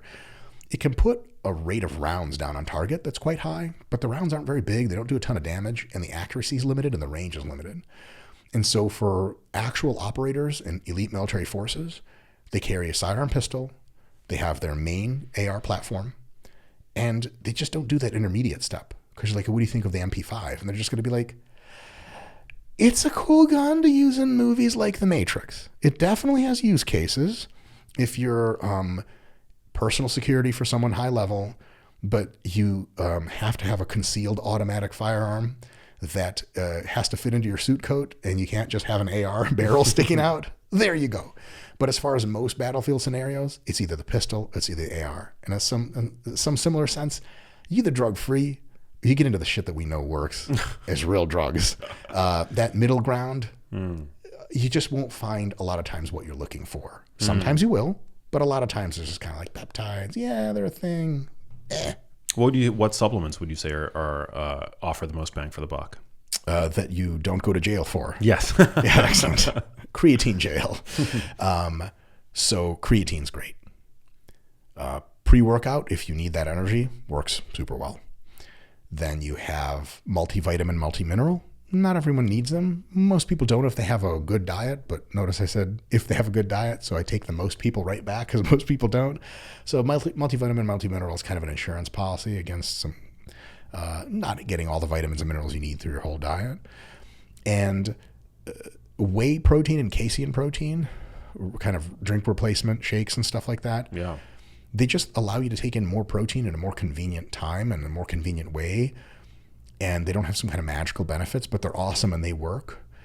There are a couple of other supplements that are in contention for having similar effects, but the research on them is just not so profound as to be really convincing. Have you tracked the data on fish oil? There's an interesting line of research pointing to a body composition benefit, or I think it's primarily that, not a strength benefit, for fish oil. Yeah.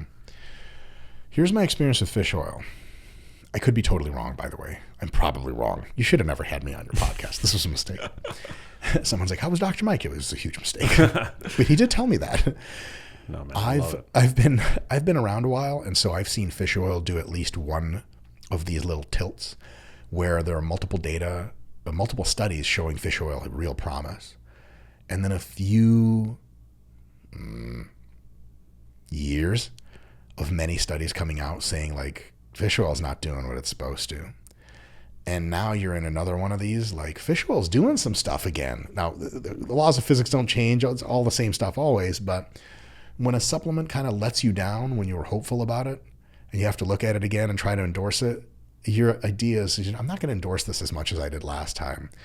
So I think fish oil has some very promising general health benefits, anti-inflammatory benefits, potential cognitive benefits, and some muscularity and fat loss benefits, though a very, very small scope, that's for sure, especially the latter category.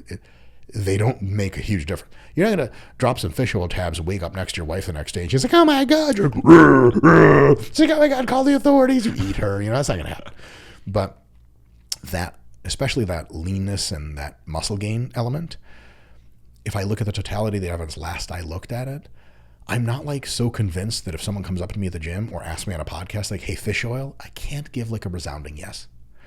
One of the best places on the internet to look for evidence-based fitness recommendations that are very palatable and broken down very well is for my colleague Menno Henselmans. He's on Instagram, he's on YouTube, he's great. Love him.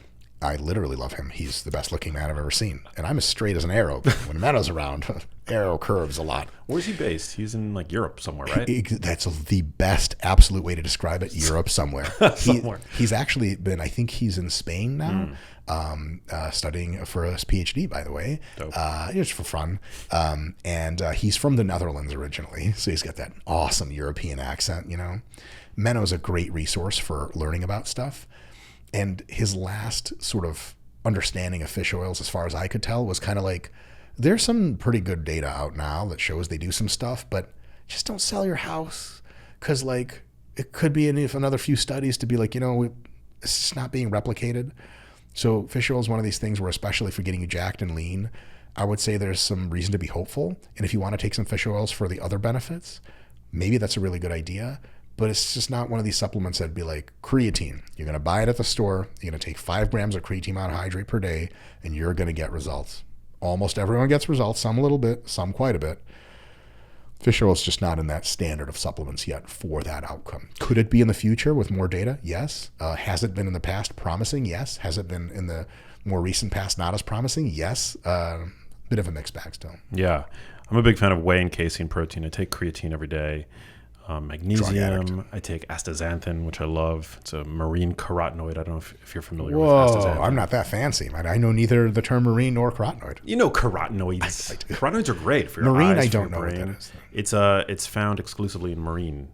It's generated by algae, which is then consumed by salmon. It's the pigment that gives salmon its red color. It's a chemical. Doesn't that mean it's bad for you? Yes. Will it make me glow like that weird salmon in the lab? It's fully natty. It's natty.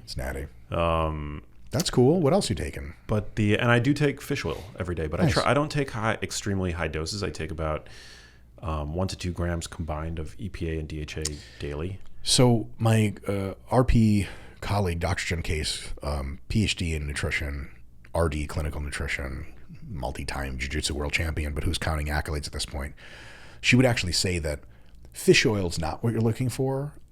Direct EPA, DHA supplements what you're looking for. Exactly. Fish oil often has that in good amounts, not always. And sometimes, Jen would probably say many times, the fish oil you get at the store is actually rancid, and there ain't nothing in there you can use anymore. So you just like go on Amazon and get a very well vetted EPA, DHA combo supplement, and then you get whatever fish oil research benefits we are confident in.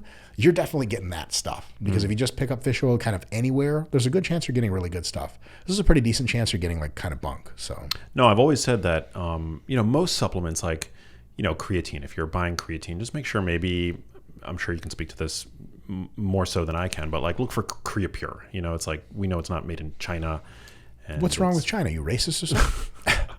Just nationalist. I just feel like things that I ingest. I don't know. I want to, and creapure is made here. It's micronized. It's like communist countries have different ethical standards for what counts as like, this is really in there. If you can sell it, it's good to go. Yeah. And look, I don't even know. I just know, Sure. Fruit purees out of China they've identified heavy metals and toys with lead, and things like that. I just, I'm going to play it safe, I think. Definitely. Yeah. It was just like getting your creatine from reliable companies that weren't like started yesterday is probably also a good idea. Yeah. Like Optimum Nutrition's been around for a generation. They're probably not going to lie to you. It's bad business for them. Exactly. They haven't lied so far. So stuff like that is good for probably all supplements. Yeah. But with fish oil, I've always said like, it's probably worth it to spend more on a high quality fish oil and look for IFOS certification. Yes. We work with a company called Piori, and Piori, I mean, there are a number of great fish oil brands out there, but they make like it's IFOS certified, international fish oil standards. That's awesome. Third party certifications are a big deal. Yeah. There was that interesting study recently which found, I don't know if they actually, stratified according to dose, but they found there was a signal of risk with regard to AFib for people who were taking high doses of, I think it was high dose fish oil or something like that. So, but I do think that there are a lot of general health benefits to taking preformed omega-3, EPA and DHA fatty acids. The AFib stuff, I got to tell you, man, until that study gets replicated at least 2 or 3 times, I'm just not batting an eye at that. Same. And also a lot of the times, it's very difficult to assign causality to something like that. Yeah. Usually people will report. So, for example, there's an interesting illustration of this concept. It's true that more people that take in artificial sweeteners are fat than people that don't take in artificial sweeteners. Tend to be leaner than people that do. And you're like, that's it. Artificial sweeteners cause you to be fat. It's actually the other way around. Skinny people don't give a shit. They eat real sugar because they don't have a weight problem. Someone's like, do you want Diet Coke? They're like, look at their skinny fucking arms and abs. They're like, no, I don't give a fuck. I'll have regular Coke. But people who are over fat, sometimes they're trying to get their health going in the right direction. They'll start consuming artificial sweeteners. Artificial sweeteners have been vetted in every single randomized control trial as just in every way better for you than regular sweeteners and in all the nuance taken into account. And they're super, super safe. But just on correlations alone, you'd be like, they make people fat. They don't. So the AFib stuff, all that stuff, anytime a supplement causes really nasty effects, the causes has to be underlined and be like, do we know that it causes like, well, it's been associated with. I actually caught ChatGPT doing that once. I was doing this is on my other channel. I have a channel where I talk about philosophy and stuff like that. And I made this whole video about pornography. Like, how bad is it really? Because there's this whole side of YouTube that thinks porn is just like the worst. That it just destroys people, which for a small segment of society is true, but for most people it's just not. And I remember getting some insight from ChatGPT about porn stuff. And it actually used the term causes. And I followed up because you can re-ask it questions. And I'm like, do you mean causes or do you mean correlates with? And he goes, my apologies. I meant correlates with. And I was like, that's a big deal. And it's like, yep, you're right. It's not the same thing. So like, do we know that porn causes this? It's like, you're right. We don't know that. I was like, ta-da. So a lot of times when you have associations, you got to step back and okay, is fish oil really going to kill me at high doses?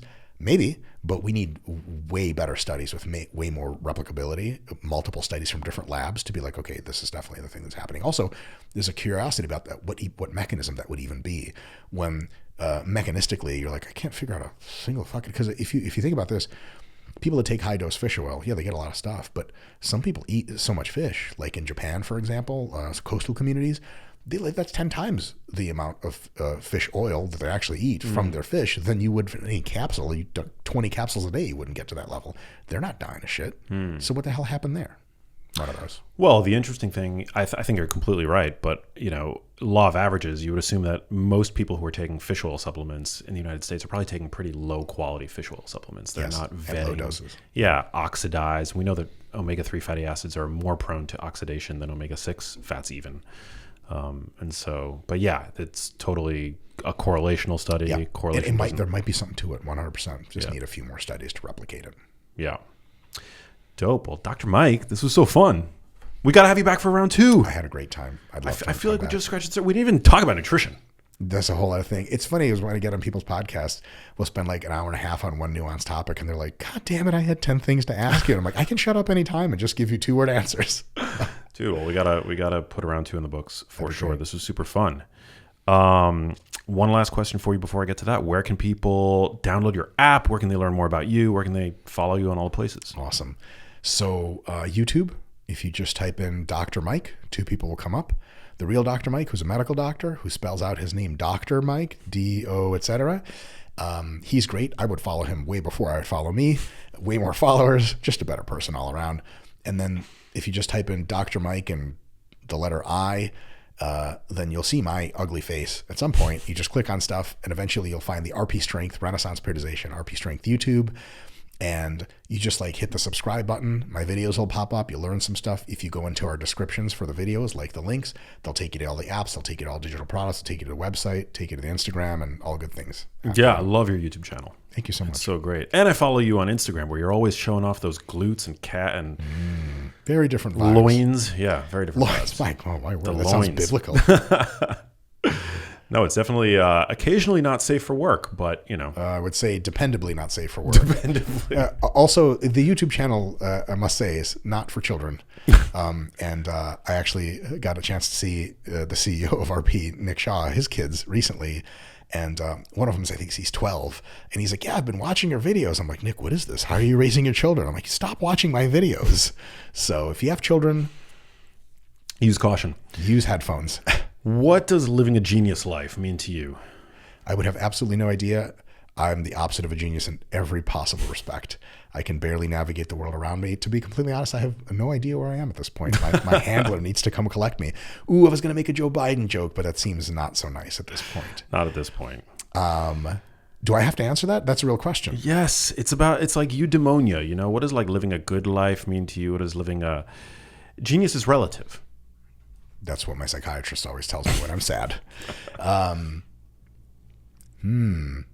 I would say if there are things in your life that are important to you, that you do regularly, that matter, that have an outcome you care about, or you spend a lot of time doing, take some time to do some thinking, to do some research, to do some discussions with other people who have ideas in this space to make sure that you are using best practices and also avoiding common fallacies.